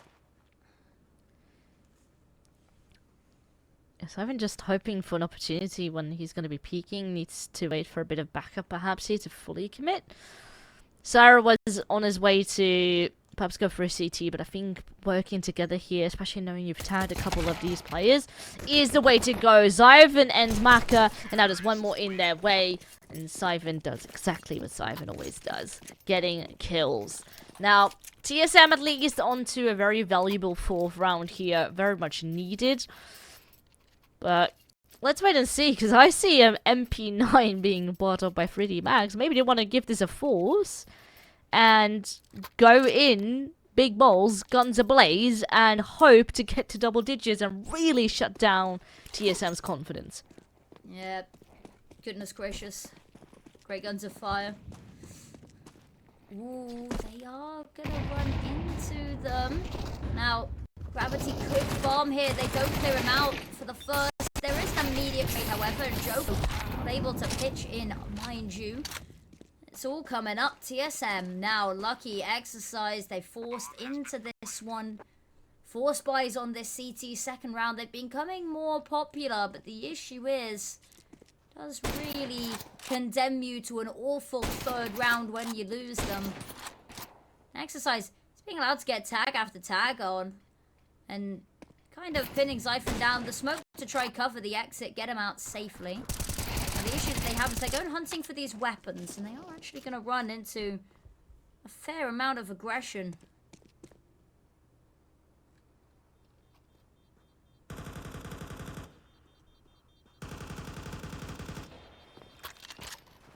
No one really match. Oh, back 10 picked up though. Woo-hoo-hoo. Does survive. Siphon will fall. An exercise as well. So, alright. At least those weapons on the side of 3D Max all shut down. And TSM can just quite comfortably still buy up. No issues to be found. And perhaps a bit of a condition for them to get back into the game, because the money is going to be so devastating on the side of 3D Max. There's going to be easily... yeah, well, they have to eco this one out, and they can only buy the next. So TSM's going to be on 6, and that's already a lot more wiggle room than at the beginning of this half. We do have 4 nades, so clearly there's a nade stack in mind. We've seen how that turned out on Nuke. 1 nade got 3 kills, so I'm excited. I await in anticipation. The issue is they've got to live long enough to throw the nades. And there they go, they chuck them, and unfortunately it's all a little bit wild and manic because they're getting fired. Oh no! Gravity somehow managed to survive that long enough to find a kill.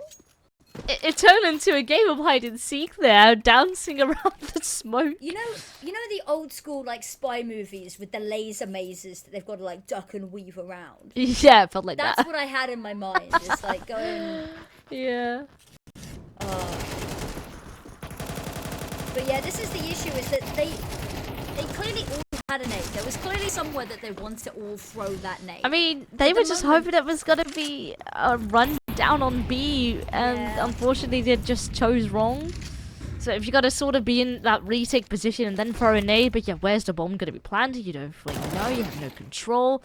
So it ends up being a very tough spot to be in, and already here, TSM up on this buy round against 3D Max.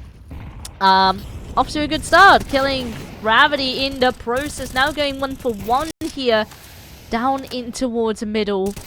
And at the same time, TSM is not looking to stop. They continue with the pressure, similar like on Nuke. Immediately bring the pace and leave 3D Max with no answers and no way to respond. Now, the thing is, we talked about this, how Joko's very much a solitary anchor at times, right? Yeah. And when you're 1B player, is now called to try look at mid as well, but you've already got players looking at mid. But Joko's distracted. He's also trying to help at mid. There's nobody at all watching this B site, right? And so they just walk through the tunnel. Because they're so hyper-focused on mid. And that's, as you said, that's it. Done. Sorted, settled. And now TSM actually working their way back into this. This is the same situation that we saw over on map number 1. Where there was a round deficit, and then the T side happens, and then suddenly there isn't a round deficit anymore. Yep. T-sided game. I'm telling you, T-sided game. Yeah, and I think it's even more so the case on a map like Dust2. Even though last time it was really CT7 for Rosette. But after what happened on Nuke, I'm not surprised to see them both this strong on T side. And understandably so, 3Max calling here for a timeout. They've had an amazing start here on this map. T side, a masterclass. Really, TSM couldn't find any answers, but now that TSM has the steering wheel in hand, it's the same thing repeated, but the roles are just reversed. Yep. And now, it's round number 17. We've been really running regulation quite thin, haven't we? This is a lot closer than their last series, and it's good to see. It shows growth. It shows development.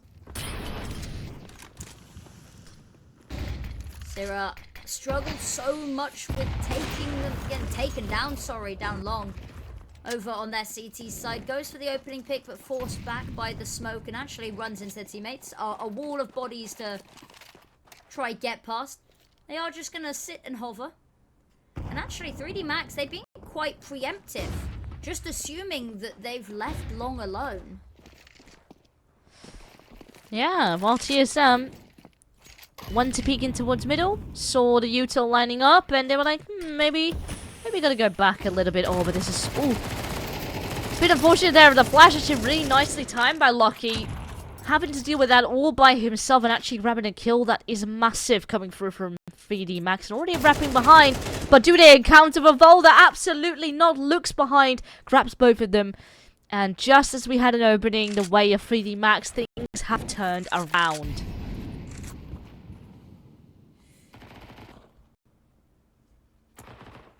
Uh-oh. Come on. Joker. Oh no, the Shadow. Yeah. He does run out of bullets. Yeah. No That's the opportunity. You know, well, hold on. This round's suddenly messy. It is on both sides of the spectrum, but time is now running low. Bomb still has to cross from long. But they do know that there's a player quite close up on the side, using a smoke forward across. For sure, they can get into the side safely, but not if you have to leave things up to Lucky. He was already the hero at the start of the round with that MP9, and he is the one to finish things off, finally ending the streak of TSM and bringing 3D Max to double digits. I think this is a very necessary timeout that they're calling here, because it's... Volda here does so much for the team, but I think also single-handedly throws the end of the round here. Because, yeah, runs out of bullets, but instead of switching to the sidearm, or maybe... Yeah, just decides to bail. Maybe back away with the bullets that you still have, exit doors, reload, and then repeat. Just decides to turn his back and walk. And that allows for Joko to come along. And then not only is that Joko getting the kill to give them the equalizer, it's also him then picking up the AK as well. So, a little bit messy, but it's a lot closer now. TSM, they're running out of contingency rounds, but they've bought themselves at least a hope to bring this game, this map back under control. This round is still very important over Figure Max, because yes, they've won the round, but their economy is still very, very thin, and now that they've lost their loss bonus, potentially, if they're going to be losing this round, it's back to square one, and TSM could easily crawl back into things. They still have at least a bit of a buffer. That buffer is doing wonders for them, and Lucky now needs to be the buffer in this round, but actually is the first pin to drop, and Zyphon with these openers is being a menace today. Now Maka, that flashbang over is going to try help Joko. Peeks out, gets the first. Zyphon with a trade, but Exercise in the meantime. And they're going back and forth, but the issue is TSM, they're coming out on top here. And acoR, we talked about a quiet series for him thus far. That is a way to make a statement. 8 rounds. Yes, they let that previous round slip through the crevices in their fingers, but 2 rounds now. We talked about the buffer now starting to diminish. And actually, dare I say, this round could be very important. Now, it's going to be an eco here. It's the round after that's going to be the important one. TSM, they've just got to not give away a silly round here, I think. They've just got to... Yeah. Yep, that's a good start. Yeah, immediately eliminating Gravity here. And with that, just kind of spreading out across the map. I do like this. They had a player early on over towards A. Yet again, it is Lucky with the MP9 doing a lot of work. And backside turn towards Joko as well. No, he gets away with an orb. That should not have happened. And now you can immediately see the panic starting to kick in. They're wanting to get a couple kills back. They're getting flashed left and right. My lord, don't toy with 3D Max, because they have answers ready for you. And now pressure up on Valdo. Missing the initial interaction there. At least has his teammate to back him up. But all of a sudden there's a 2 against 4. It's been Joko and this pistol just ruining rounds for them, because this isn't I don't think they come back into this one. There's 40 seconds left, and with the pace that they're moving, yeah, this does, I think, look like a save. Maybe? Yeah, surely it's got to be. 2v4, the numbers just don't work out for them. But Joko, he almost got a second in the tunnel there. Because on the back away, he kept spamming it and did a whole load of damage as well, but... I don't know what we're watching here. No, that was a very odd round and so unnecessary. Like, TSM, as soon as they start to lose a player, it felt like they were just shaky and nervous, not really sure of how to deal with things, and just something simple as not clearing the left corner when you are entering from B. That is a huge mistake, or at least, you know, use a flash.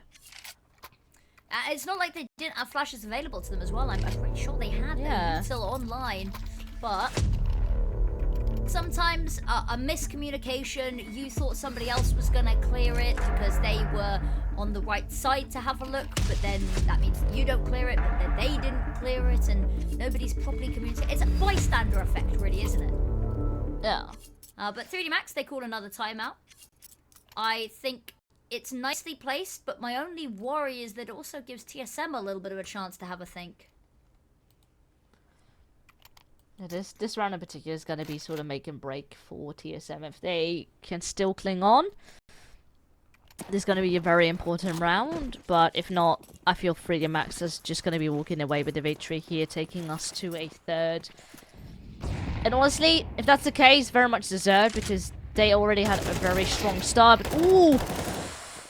Oh, a bit of a scary moment there, going 1-for-1 at the moment. Now flashes are lining up. Gravity is in trouble, needs to bring out the U2 in order to keep himself alive. Gotta be burned alive if he stays in that corner. 26 HP left on his body. Surely they would know he's in pit. But where do you have the most cover? Where are you safe? He honestly needs a bit of backup, but it's only Maka on the long range orb that is there to support. So at the end of the day, Gravity needs to hit the shot, and he doesn't quite do so. So it's back on the shoulders of Maka and the rest of the squad. Yeah, it's so back. It's a game of cat and mouse at the moment with these rounds. Yeah. And technically, 3D Max, they had somewhat of a weaker buy. They had the AWP online as opposed to the scout here, but actually been pretty even footing between the two of them on this map. Well, the smoke cross still going to be taking it very carefully. They've been burnt one too many times, and actually that smoke on site may help him out a little bit, may give him a window to plant a bit more safely, but actually he's going to dance around it, finds the kill on Joko, finally revenge for all the times that pistol has done him dirty, plants the bomb. Now Zyphon posted up, already waiting for long. There's the first, and now just the AWP left. Ooh, spots the head, but now they know his number, and they can just pin him down here and not let him escape. Uh-oh. Well. He Surely. is certainly looking the right way. Misses the shot. Oh, so close on that 1v3. But TSM hang on just by an inch. Definitely going to be quite a costly round for them. But they do get away with an AK. Actually, no, the AK is invested into, but they get away with an AWP there. My lord, though, it is definitely an incredibly close affair here on Dust2. Similar like last time. I don't know why at that point Zyphon didn't just stick behind the car. Because they had two people watching, right? So there was no way that he was going to be able to approach or leave. But I think maybe got a little bit hungry for the kill there, trying to sort the round out pretty quickly. But actually I think the play would have been just sit behind the car. The issue that they now have is that, yeah, they got the round. That's majorly important, especially from preventing 3D Max getting this map point. But they are suffering economy-wise. Nico is on a Galil, Zyphon is missing utility, and lots of it, mind you. And it's just that one extra person being alive could have helped just ever so slightly, you know? And they need all the help that they can get because this match is close. Valda now the one on the AWP, I guess. Yeah. I mean, sometimes it's a bit of a spawn thing as well. Especially on Dust2. TSM is a bit spread out. Oh, 3D Max wants to get aggressive, and they are gonna get punished. And this is so awkward on a round like this where you have the guns. 3D Max wanted to get to 12 so desperately, but it looks like it might just crumble in front of them. Double digits is waiting for TSM. And they haven't really even started the round properly yet. They were just defaulting, and 3D Max is pushing, but walking straight in the crosshair of the T's. Yeah, I don't know what to suggest. I'm glad that Sira's now getting these opening picks. That was something that 3D Max were exploiting heavily. But now, just winning them on out. Lucky gonna have a bit of a rough time here. They do peek one at a time, and he's gonna be able to double down. Suddenly, numbers looking a little bit more even. Molotov to put some space and maybe make them reconsider this A site. And actually, with only 35 seconds left on the clock, any delaying that they can do is gold. Lucky has such an important angle here. They've got the smokes, however, to cross over towards B safely. Yeah, and it's going to be thrown exactly. Sure, they can spam through the smoke, but with two players going through tunnels, no issue to be found. Maybe time, but if Zyphon can stay alive in this position... It's so nice that they've left him there, yeah. And honestly, 3D Max can't even go for this. There is no money in their banks. They need to save these weapons. Too far away. You're gonna just have to give it up. TSM creeping an inch closer again, making it 10-11. This is not quite how we expected this to pan out. It's been two maps where the comebacks have been pretty snazzy. This one, dare I say, maybe a little bit closer. And 3D Max, they are going to be kicking themselves if they lose this 13-11 now. But TSM, we said, that's why I posed you the question, at what point do we think that a half is too far gone? Because yeah, there's always the saying it's not over until it's over. But in my mind, 10-2 is where it's kind of like, no, this is just damage control now. But they, 9-3, that's where I'm like, we've got the curse. 9-3 is the new 10-4. I guess so. The new Zonic's law. Exactly. Alright, it's a Naori's law, sorry, it's been dubbed. Ah, I see. The fact that Lucky gets two there is quite I mean, Lucky has been Nice. having an on-point game, I will have to admit. First off already, but the MP9 shenanigans that we have been seeing out of him, and yet again, on the A1S last round, trying to keep the dream alive. But what is their approach going to be there? It was so aggressive last round, they can't afford to do the same thing again. They have a limited amount of utility here. So, just kind of spreading out, but they do leave middle open in the process. Maybe I wanted to give it a bit of a peek in. They hear so much noise that it has been made. Oh! Almost a spray down on towards Joko. Naval being thrown. Oh! And it's a Kobe! Love to see that. Read through the smoke. Oh, and opportunities may be at hand here as well. Another nade gonna be thrown down on someone's head. Lucky. Still standing, still alive, but just a bit of HP chipped away. War of attrition there.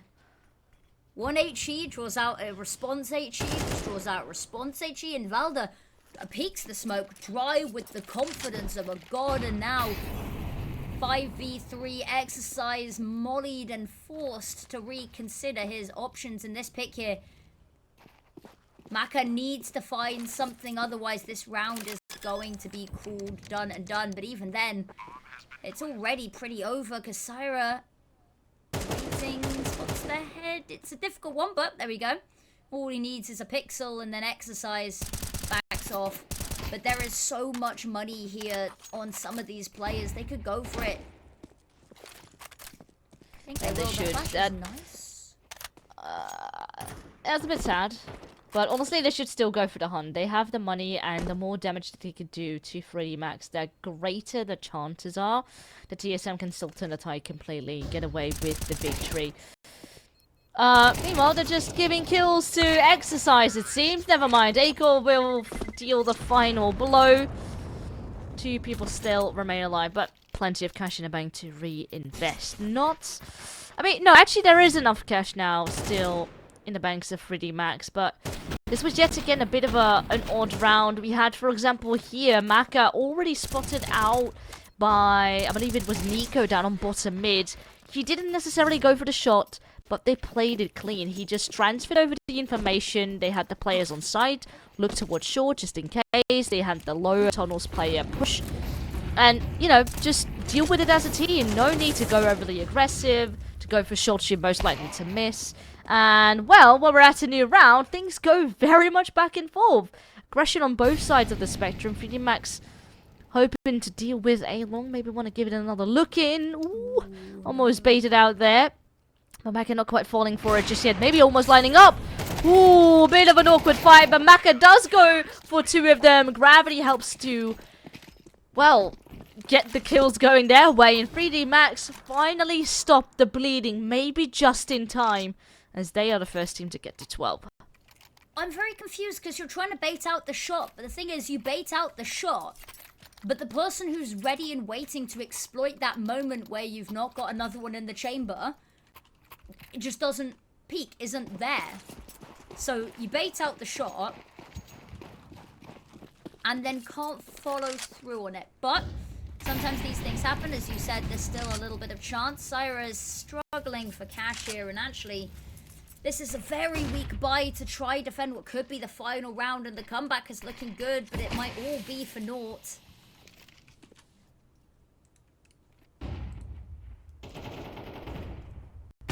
Go with the first. There's a tag as well, and they're starting to fall. Syra low HP, Valda suffering, and now out in the open, Syra's core, Valda, acoR, what can they even find? Yeah, absolutely nothing. It's all starting to crumble. TSM was so incredibly close, but Valda now in a 1 versus 5. Oh, does grab the first, but his position now revealed that bombs still drop towards long. And with all 3 of them peeking there together, there is no choice but to leave this one to 3D Max. They're going to be winning that second map, which does take us to a third, and that will be Inferno. But man, what a map this was. Yeah, I'm surprised to see it have gone on as long as it did. TSM, they've got to be kicking themselves there. Such an hasn't felt like it's been, as you said, the Maka show. That's the words that you used before the half. So Yeah. I'm curious to see if that's going to be a theme that continues, or whether this is the map that suddenly snaps awake and is online. Yeah, I mean, just overall kills-wise and ADR-wise, the stats are significantly higher on 3D Max as a whole. It feels a bit more evenly distributed, and the lowest performing player is barely going negative. It's actually Joko, who we've had. He had an insane amount of impact on that last map. So, on the side of TSM, it feels like it's very Zyphon heavy. So we gotta wait and see if they can turn their tide. Right here though, Syra has a great opening, wanting to go aggressive, but at the same time, oh boy, counter aggression is around the corner, quite literally. Maka does find one, but you still have Zyphon in the mix here, hoping to shut things down. So far so good. Does take of, I guess, a short duration, leaving just now Gravity, who's surprisingly up on this B site, but still needs to deal with the last two remaining players playing off of one another. And there we go, acoR lands the shot, and pretty much almost everyone a kill each there on the side of TSM, securing that pistol. Yeah, beautifully done there. And they are going to go heavy into the utility. Again, we've seen this with TSM. They are much favouring having this full pelter utility over the better weaponry. And it lent itself very nicely on Nuke. It didn't really have as much impact over on Dust2, but I like this. 3D Max, they've decided they want no part of the second round buy. We've seen it time and time again this series, but this time, nope. This time they're happy just with the pistols that they have.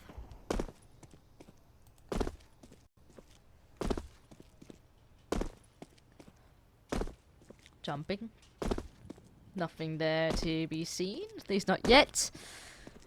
And everyone on TSM is just taking their sweet time to just throw out a nice execute onto the B side. No one's home. Yeah, this is just a free round at this point. Unlucky that the guess from 3D Max didn't quite pay off. Now, all they can do is, you know, kind of just run down Banana. Hope you can still get a kill or two. But obviously all the eyes are going to be right on the exits already. Yep. And I don't even know if they can really go for that. Smoke is just the final nail in the coffin. They've not got anything to save, so I mean they could just throw themselves into this. But time is too far gone. Father has to be a little bit careful here. You know, you don't really want to risk this. Are we going to see all 10 alive at the end of the round is the question. I mean, they want to try and get out of here, so... Maybe? Nope. Syra finds a kill. And also, guys, the bomb. And I'll be honest with you, I don't know what the point in waiting was. Just to all sort of die anyway. I mean, you had nothing to lose. Maybe they just want to drag out the game. Want to get as much CS time for their buck.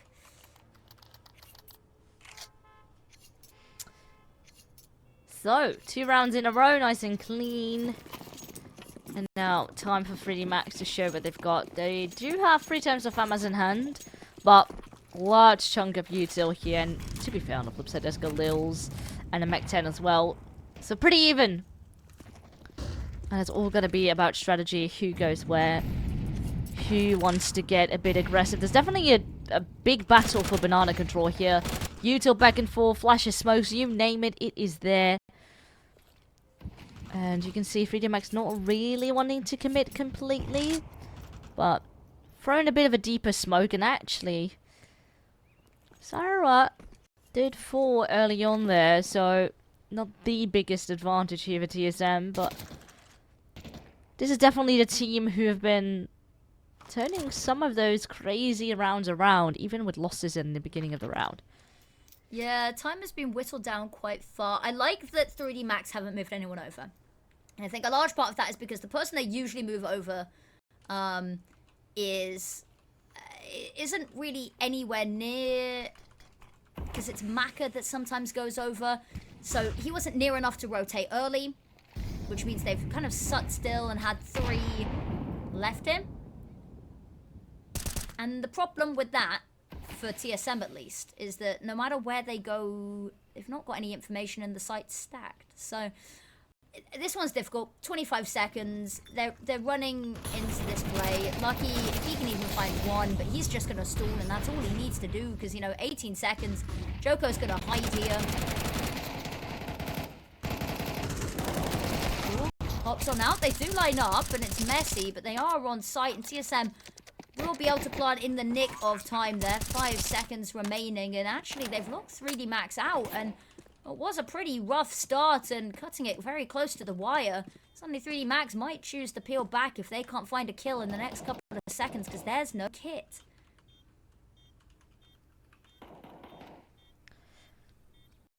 Yeah, time continues to tick, and with still a player advantage in the midst. Gonna have to go fast, but already with the footsteps, ooh, they know exactly that it's saving time for 3D Max. Oh, an exercise falls Maka as well. Nowhere to escape to, and if only that bomb would have exploded, everyone would have died, but they still remain alive. TSM survived with 2 weapons in hand, 3 rounds to their list. Honestly, a strong start. Yeah, really good start from them as well. They dismantle the first hurdle, and 3D Max, ET economy, it's messy, it's sticky, and they're calling a timeout actually super early. This is something that they're known to do. They go 3-0 down, they call a timeout. It's not really going to be this round that they're likely to try contend heavily for. This will be a little bit of a look at the future. But again, they're all getting an HE. We've seen them do this before. So clearly they want a nade stack. Maybe down the bottom of Banana.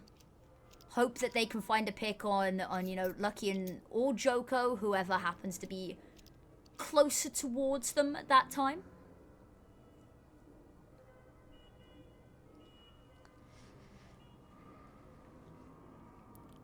So little money now. It's gonna be a rough round. Maybe we see some of the nade shenanigans like before. Potentially. I would like to see some more nade shenanigans. I'm a big fan of the nade shenanigans. Well, 2 used already, not really doing much. No, and when you say not really doing too much, I don't think there's a single point of damage that has been done, so... No. They expend a load of util, not getting anything off the back of it. Actually, TSM, they've not even thrown too much out in response. They've been very frugal within that. Is going to help them heaps and bounds. That HE to part the smoke. Whether they can even find a kill off the back of it is another thing. She might just wait for it to fade. There they go. Spotted.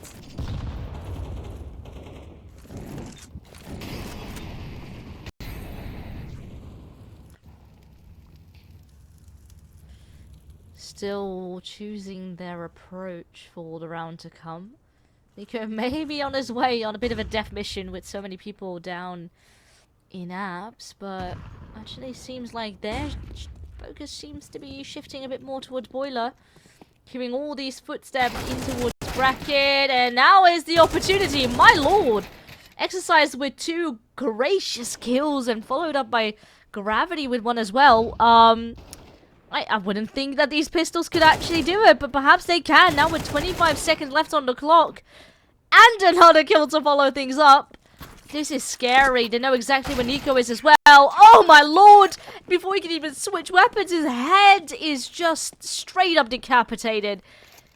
3D Max, who would have thought that with pistols you can win rounds like that? Knife through the heart on that one. It's the fact that when you're going long, yeah, you're not really going to want to poke your head into Boiler to have a look. But the fact that you're not even thinking of it as an option, that you have your back turned and that you allow 2 kills and for the person to run away. It's messy. Just a little bit of a fumble of the ball there. And the thing is, when you lost 2 players that quickly on, everything already falls apart because suddenly you've got players who are already trying to push into the site that suddenly have no backup or defense and are caught off guard by somebody else. So the double kill there damns them from the beginning, but they have the money to kind of force their way back into this one. It's not pretty, but it's a buy.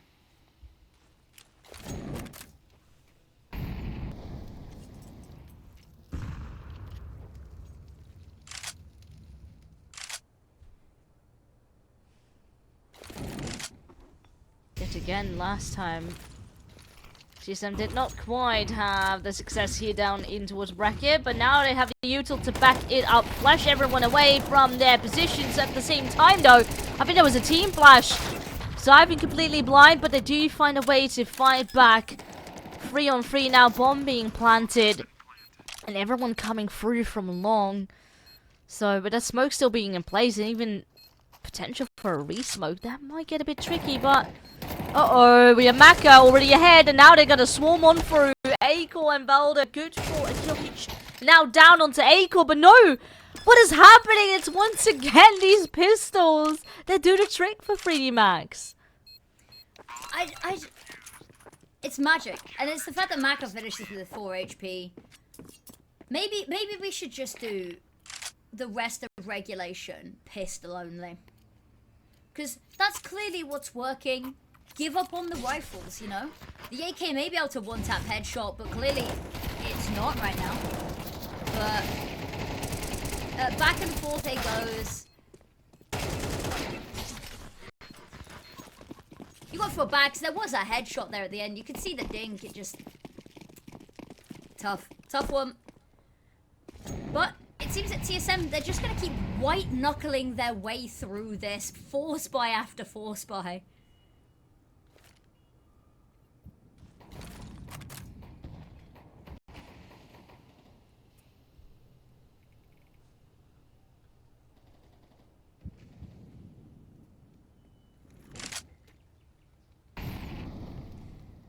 Very slow, very passive here for the most part. They've been whittling a lot of time off, and mostly due to the fact that 3D Max, they have not really been wanting to show too much face early, not willing to risk losing those opening jewels.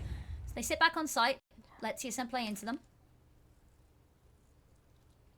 So not gonna lie, there's definitely some information. 3D Max know the banana is clear.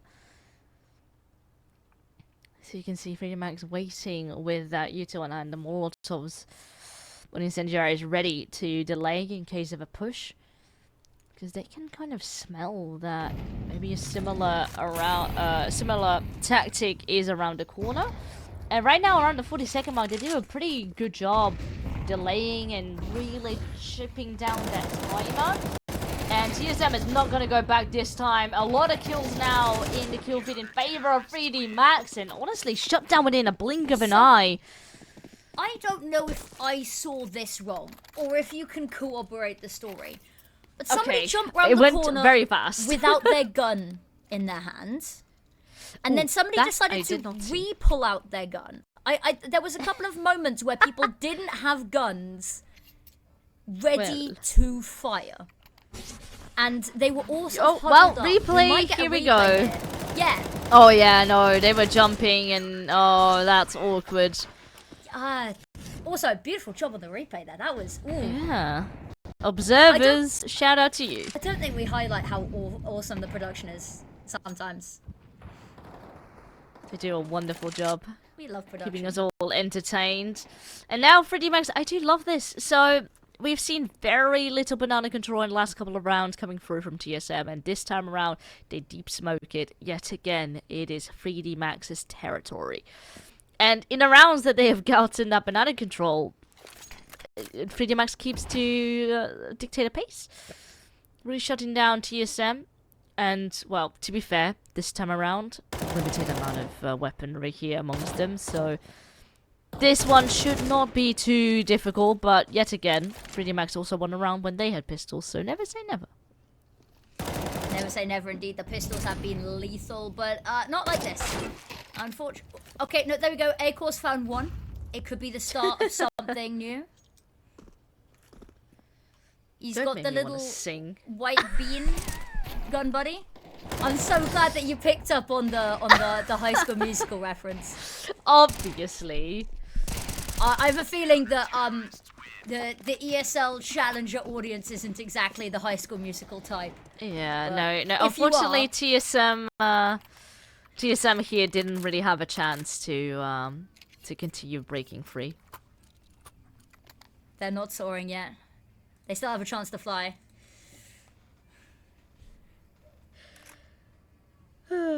Yeah. This is gonna be a problem now. We're gonna make silly references that no one's gonna understand. Yeah, no, I mean, shout out to those in chat who know what we're talking about. Or Camp Rock. We'll take anyone that's watched Camp Rock.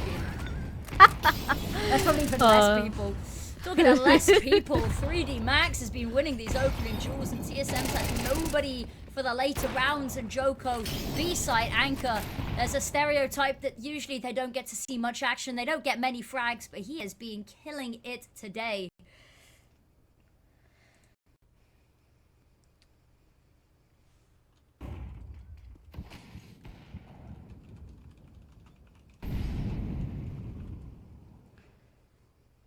Yet again, TSM on the way for another A execute. This time, surprisingly well.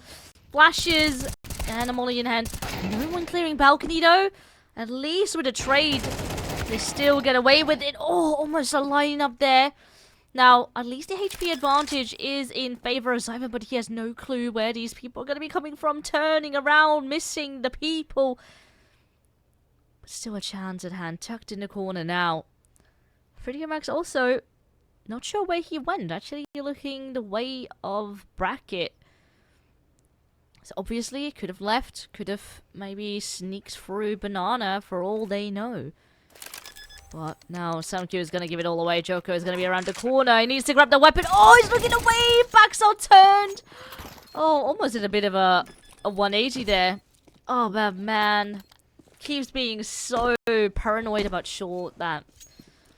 Yeah, it could very well could have been a TSM round there, but no, 3D Max, they keep the streak going. 35 HP between them.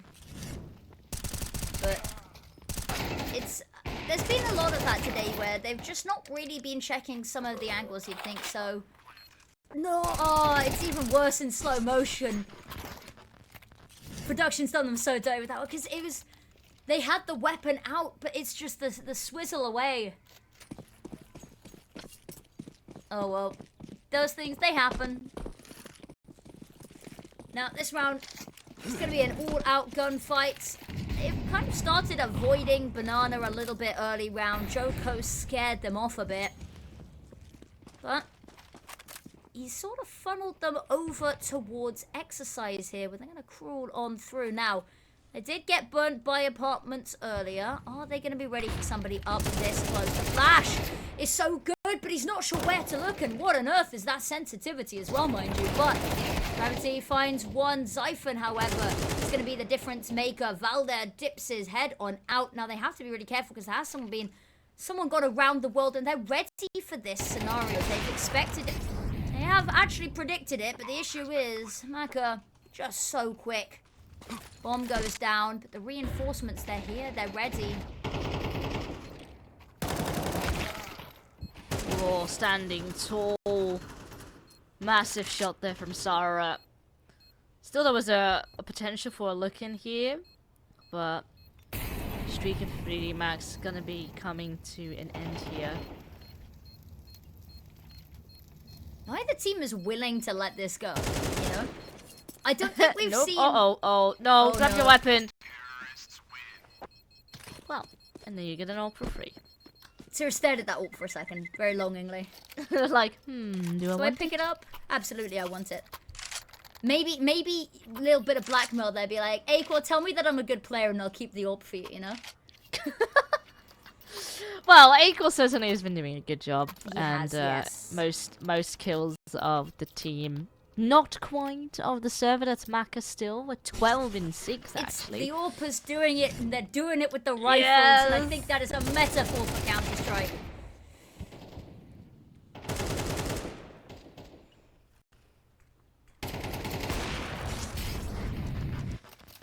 Just clean. Just nice, Clean, just simple. like we like to see it. 3D Max now called a timeout, obviously. They're still in the lead, but TSM starting to warm up a little again. Now, it is fascinating to me that, like, we keep seeing A round after A round after A round. There's sort of limited amount of switch-ups from TSM. But, you know, persistence maybe is key. If at first you don't succeed, try and try and try and try again. But it's also because they've been met very very early and with heavy aggression. They've not really been wanting to take these fights in Banana, I guess. The Joko's just single-handedly been holding this down, and we talked about how sometimes they like to have 3 players over towards B. And if TSM's done their homework, they'll be aware of that. So maybe a little bit cautious that it is heavily defended. Now they've whittled down the defense a little bit, and they're having a look. They've got that presence from Nico over in alt mid. But he's not spotted anything, and he's not been able to find an opening to weasel their way through. So, back towards Banana now that everything has calmed down.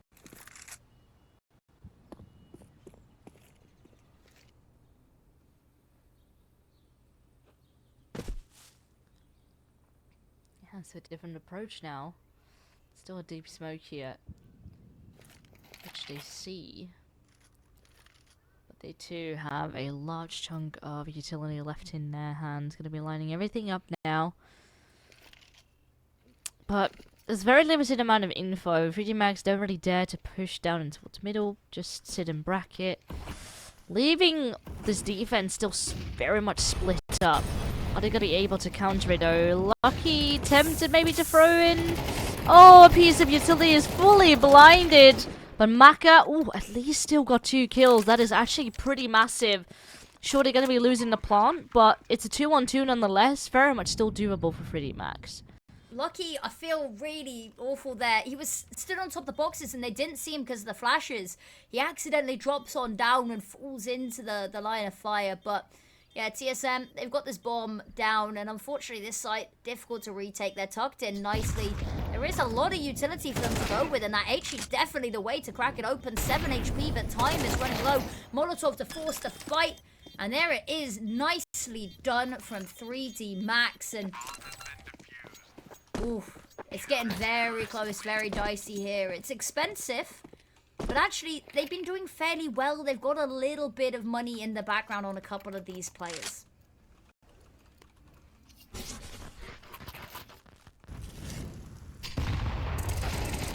Yeah, that one, Joko just caught out by the HE there. There we go. Lucky stood on top of the box. And it's upsetting. Yeah, you know, it happens. Yeah. But ultimately, you know, it's down off, it's on the back of very good util. Ooh, that is spicy. Taking down acoR. And, well, they had a right idea. They flashed into middle. They got the first player blind, but it was a very nice double peek coming through from 3D Max. So really wanting to go for the mid aggression. Paid off. Now they throw in the smoke, and boom, you get that advantage. You calm things down again. I mean, there is only so much that utility can protect you from just a flashbang, random lucky headshot, no? It's all about crosshair positioning, is what I've been told. Valda. Perfect. Case in point example. Goes for the next. There's going to be a warded it. Maka is waiting. He taps him down. I think he thought he had a bit more backup from afar. Had sort of been left alone there, and now he's tucked on in. But I don't think they've suspected. I think they think he has left.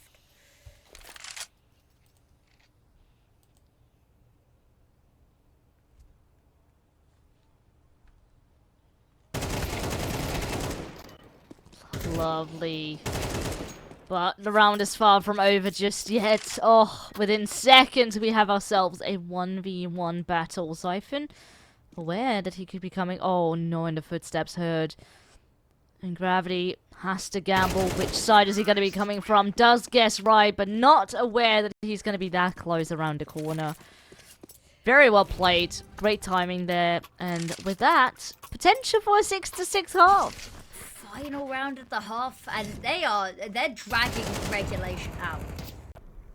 And it's Valda here. The first pick, the fact that he gets the second, it's so close to dying there, but the fact that he can peel away and then continue to apply pressure later on, albeit he does just get caught running up Banana, but it's all information. It's a game of information. They're ahead of all of the utility. And Svelda providing a little bit of covering fire on the other side. I don't think they were ready. They suspect it, but they can't get the kill. Now Syrah isolated and alone. The HE to pot the smoke is going to allow Valda to chip in as well. And as that smoke now fades, Maka left to pick up the mantle.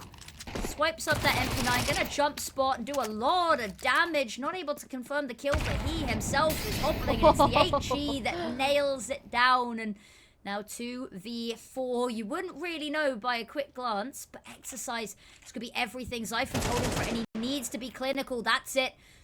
Because anything more, any random spray, and half of his teammates could have been put in the grave now. Gravity. The next one up, and this bomb doesn't even look like it wants to see the side. 6-6 at the half as we go into the final half of this series.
Time for the final half of this series. 6-6 is the scoreline between TSM and 3D Max, and man oh man, what a wild ride it has been. It's gonna be decided here.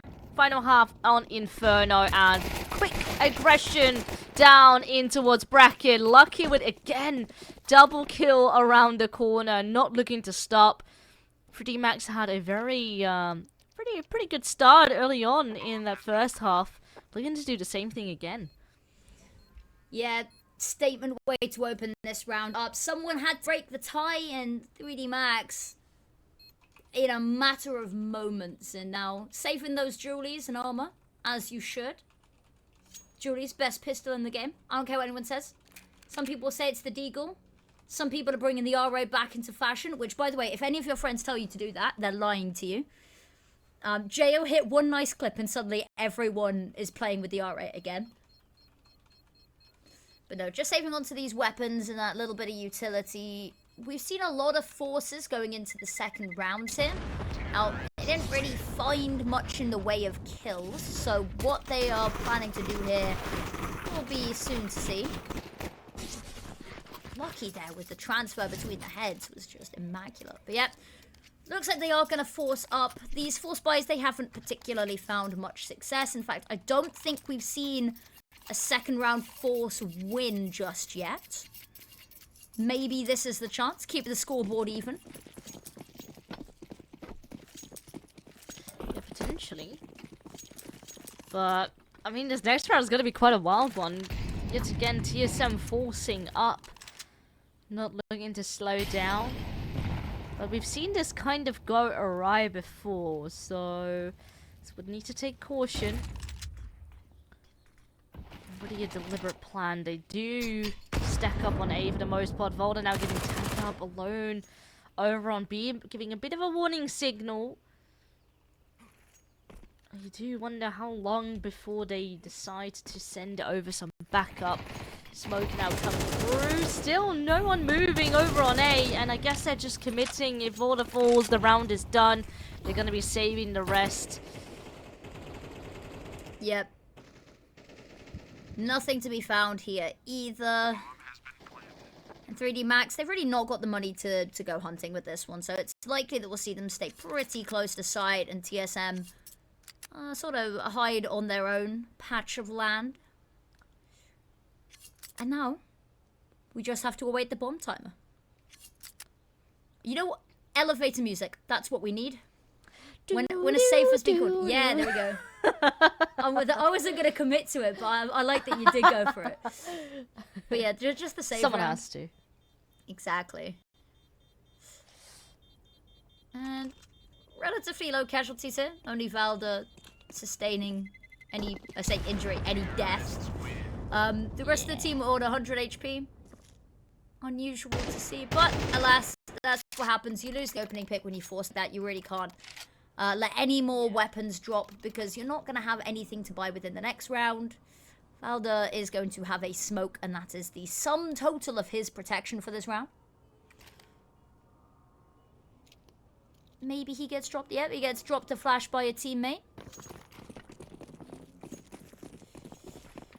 Now, I'll be curious to see what they want to do, whether they're going to gamble stack again and just hope that this time it works. And I think, actually, they're looking to take the fight to 3D Max. And when you're on these low buys, why not? The issue is Exercise is waiting, but just misses as he slips into the tunnel.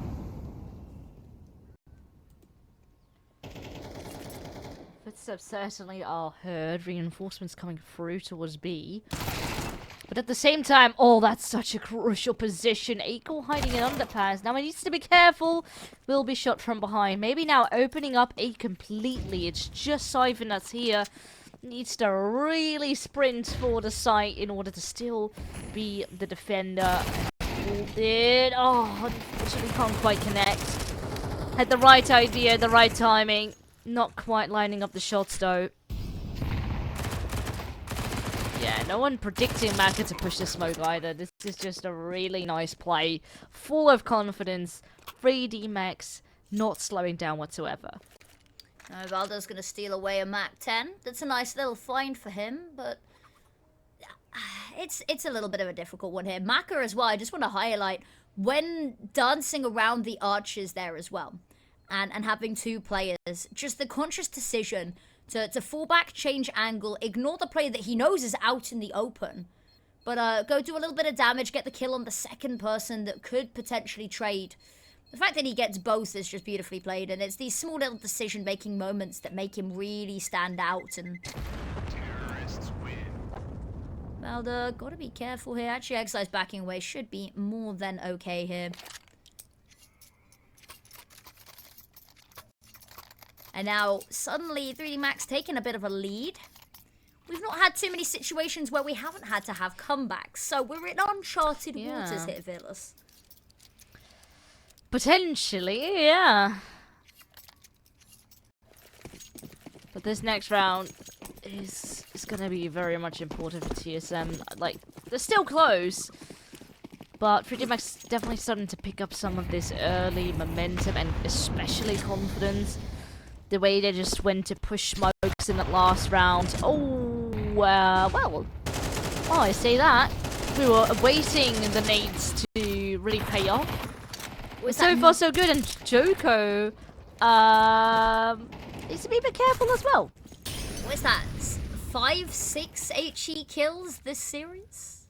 Yeah, quite a big bunch. In all fairness, 3 of those kills were with 1 nade. So. Nuke. Yeah, all in 1 round. I'm still reeling over that. But Syrah backing away onto site here. Very worried because knows that people are here and waiting. But actually, Mudguard's going to kill on the plant. So the issue is going to reveal that someone's there. Bomb's going to go down, and all that's going to happen in exchange location known. HP taken, and now HP gone. 3 versus 3 on the impenetrable site. Now, has to be careful here, Zyphon, because he needs to cut his footsteps lest Exercise, who's already watching the angle, become even more acutely aware. Oh, wow. Doesn't matter, it's completely outperformed there. Exercise will fall, but Nico as well. This remains a close affair, but soon as their teammate fell, acoR, he was mainly there to support. Of course, with the open hand, just has to run away. I think that is the best decision. Still going to be a tricky moment because now we have double digits secured for 3D Mags, 4 in a row. And the money's still in a bit of a weird spot there for TSM. They've got that orb, they've got a bit of extra cash on acoR as well. But they just can't really get much of the ground. No. Timeout being called here by TSM. I like this because they've yet to find something on their CT side. And this is a tale as old as time, a tale as old as this series.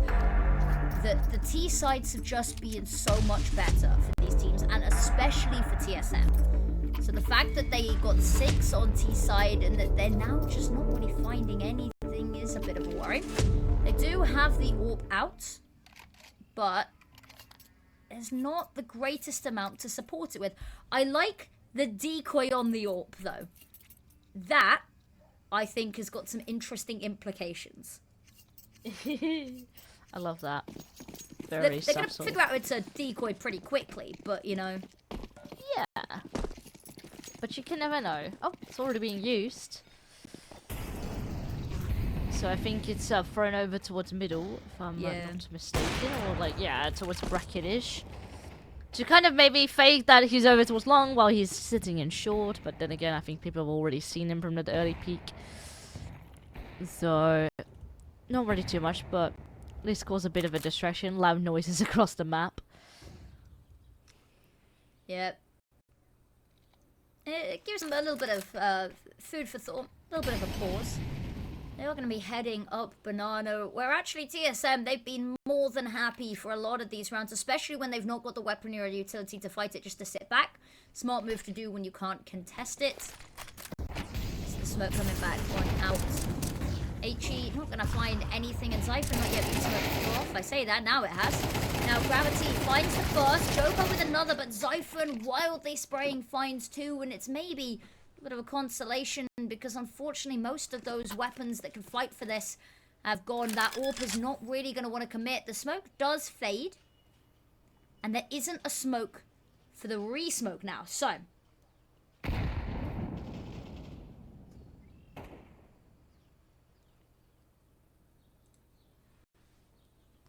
planting.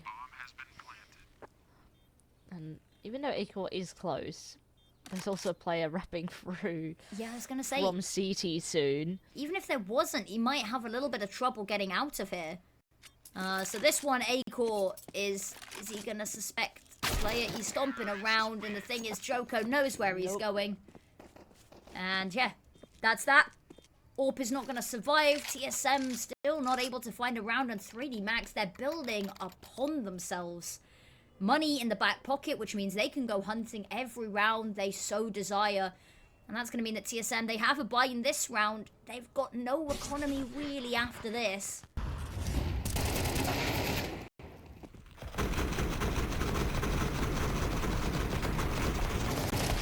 The mow down. But yeah, the streak is still undefeated. We need answers from TSM shortly. Now, I don't think this is a tactical pause here. Nope. Looks like Nico, the one... We've had one every map. Like clockwork. yeah, just, you know... Good old Counter-Strike. We love Counter-Strike. We get to hear the nice little music. Yeah, in the the best background. music in the game. We've got a view of the chicken as well, so we've got Oh, dinner and a show. oh, just a casual chicken eating, He's vibing. dancing a bit. Yeah, he's having a little dance, having a little Don't you schmooze. dare throw a Molotov on him. Now you get kicked for damaging your own teammates at that point. I think the chicken might be stuck. No. Do you not know what happens when you throw a Molotov on a chicken? Well, no, I know what happened. Yes, I know what happens now. But also, if you throw a Molotov straight off the start of the round as well, directly at your feet, you don't... It's not a good move. Yeah, 'Cause no. the game goes, ooh, are you trying to sabotage your teammates, are you? Is this a griefing? Is this griefing that I see? And yes, I'm all for a little bit of fried chicken. We all know what happens to the chicken in the fire, but we would end up in another pause. Yeah, maybe For a player maybe being kicked, not. yeah. Yeah. If you give it a couple of seconds though, you know? Give it a couple of seconds, go peek mid, get a pick, go back, kill the chicken. Back to business.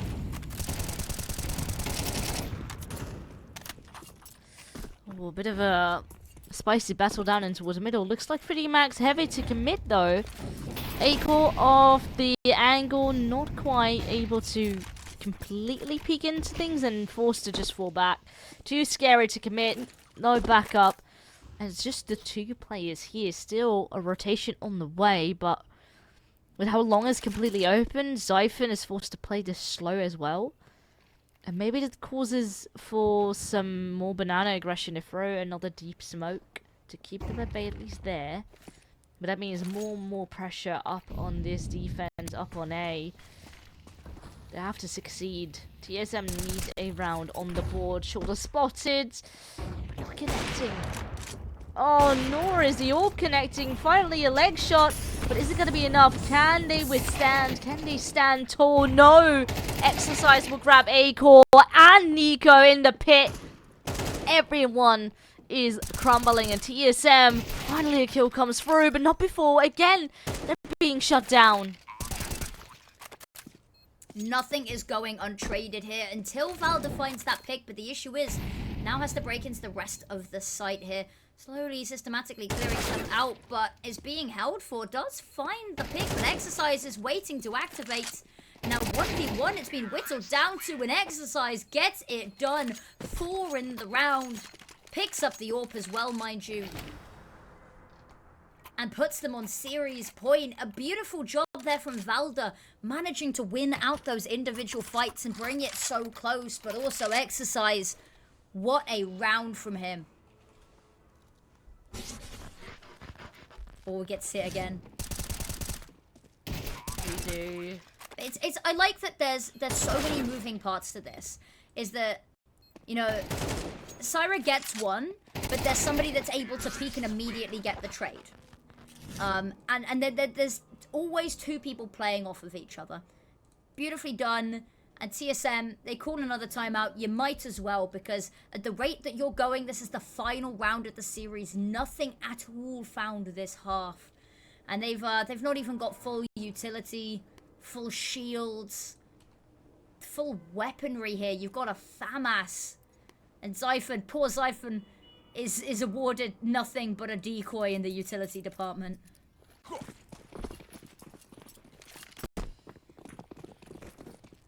6 in a row. My oh my. 3D Max. Ooh, it's aggressive.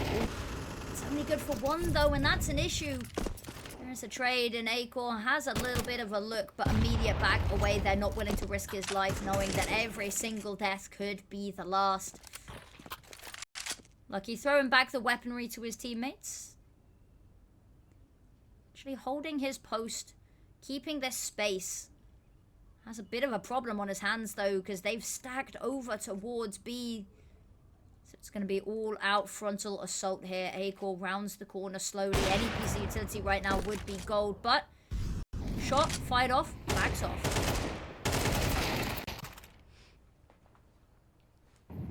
That's a very important kill there to be getting. Lucky, of course. It's been a bit cheeky, but round is not quite down. Oh, the wraparound. Exercise again from the balcony. Now 2 on 3. Nico, of course, still low. Up in the hands of acoR, which has not been an easy affair for him to retake with. Healing up as well. Throw a nade to maybe see if he's behind it. But now, ooh, shoulder spotted. Flash coming through for a short. Further delays. acoR blind. Oh, and Nico dead.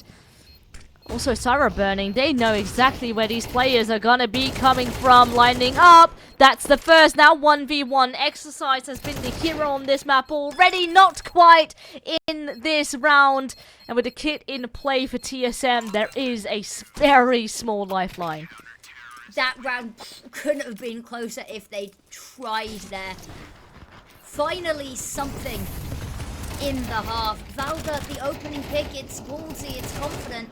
Exercise here, that lovely wraparound just a second too late. But honestly, he's been such a trooper, such a turret in the second half. Now, 1 round awarded, and yeah, there's going to be a full buy. A lot of these weapons are still saved, so 3D Max, they still have the advantage. They've still got this huge buffer, and acoR has a look, missed shot. Lots of HE damage onto TSM, and Lucky's just going to white knuckle his way through that smoke.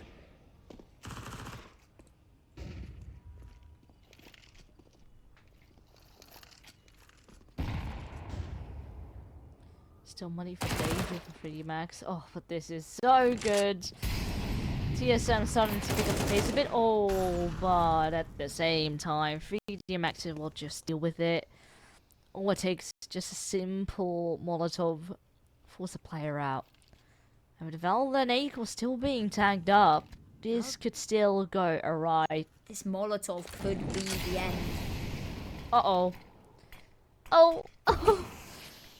Well, I guess he does stay alive. And now this is awkward. Not alive for long. The shots, acoR's just not able to make them connect, and somebody's already slipped through arches, and Zyphon had to be the difference maker, only finds 1, and now Exercise taken down by Nico. That's a huge find. acoR rounds the corner but can't find it. Now Nico left on his own, knows that the bomb is going B. Molotov gonna slow him on down. Has to wait it out. Bomb goes down. Running on forward, but the footsteps are heard. Gravity waiting for it. Spots the jump up. Isn't able to get the kill, but just going to back away. They have the site, they have the plant, and they're not going to foolishly let this one go. Crossfire, immaculate. And there it is. Joko peeks out for the final kill, and 3D Max take it. TSM struggling on that CT side. Only 1 round to be found, but 3D Max, massive congratulations there. They continue their upper bracket run. TSM, it's not the end for them, however. Lower bracket awaits them. It's a little bit of a reverse of what we saw previously, because it was 3D Max that had to come through the lower bracket to get to where they are now. And now TSM going to have to do the same. Yeah, I mean, the same thing as well. TSM won the first time around, and now it was 3D Max. It definitely took a lot for them to get out. You know, we had already a close affair over a Nuke. Then we had Dust2, where they had to really crawl back. And now over here, we started with a 6-6 half, thinking was anyone's game. And then 3D Max had it in the pocket as soon as they switch halves back on T side, where they are so strong and just completely in their element. Yeah. In their element, 100%. And now 3D Max, they rewrite history. The first series TSM took, but this time 3D Max comes out on top. I guess they're going to have to play each other one more time at some point to really decide who comes out on top. Because, you know, best of 3 of the best of 3s. That's the way to get it done. And that's going to be the series, however. We do have one player to look out. We highlighted them at the start. We've been talking about them throughout as well. Our Kadia player to watch of the series was, of course, Maka. So someone that we chose before the series to highlight. Now, a little bit of a slow start, but it felt like they ramped up during the games. Yeah, for sure. I mean, map 1, quiet, and I guess maybe a bit disappointed, but, you know, same can be said for acoR. Just both AWPers had a bit of a tough time. Over towards Dust2, it already went up, and now 21 in 12. Very solid, 127 ADR. This is exactly what we wanted to see, which we usually tend to see out of Maka. And now, you know, as I was sort of highlighting in the beginning of the day, 3D Max tends to have a bit of a slower pace, slow start, which sometimes comes to bite them a bit, similar like last time when they faced each other. But now they ramped up right on time, and they won this time. And I lose another prediction. Add that one to the tally. I think I'm 1 win, 97 wrong. As you can see down there, production just rubbing it in there. Veerless, just, you can gloat. I'll let you gloat. Sorry, mate. No, that's going to be it for today. However, I'm not sure if any of the other games are still going on, because I feel like we had a long series there. We had a long one. There are 4 games going on. 3 being streamed. No, there is still one going on. Zero Tenacity against 9 Pandas on their very final map in the overtime. On the C stream. 12? Oh gosh. On C the stream C stream, exactly. Brandon as well. So yeah, if you want some more Counter-Strike entertainment this evening, you might be able to go catch them. Who knows? They might go to another overtime. Say hi to them for us. But I think it's time that we say to the wonderful viewers as well. Thank you so much for watching, and we will see you very shortly, because this is only the beginning of playoffs. We've got plenty more to come, so we'll see you in the coming days.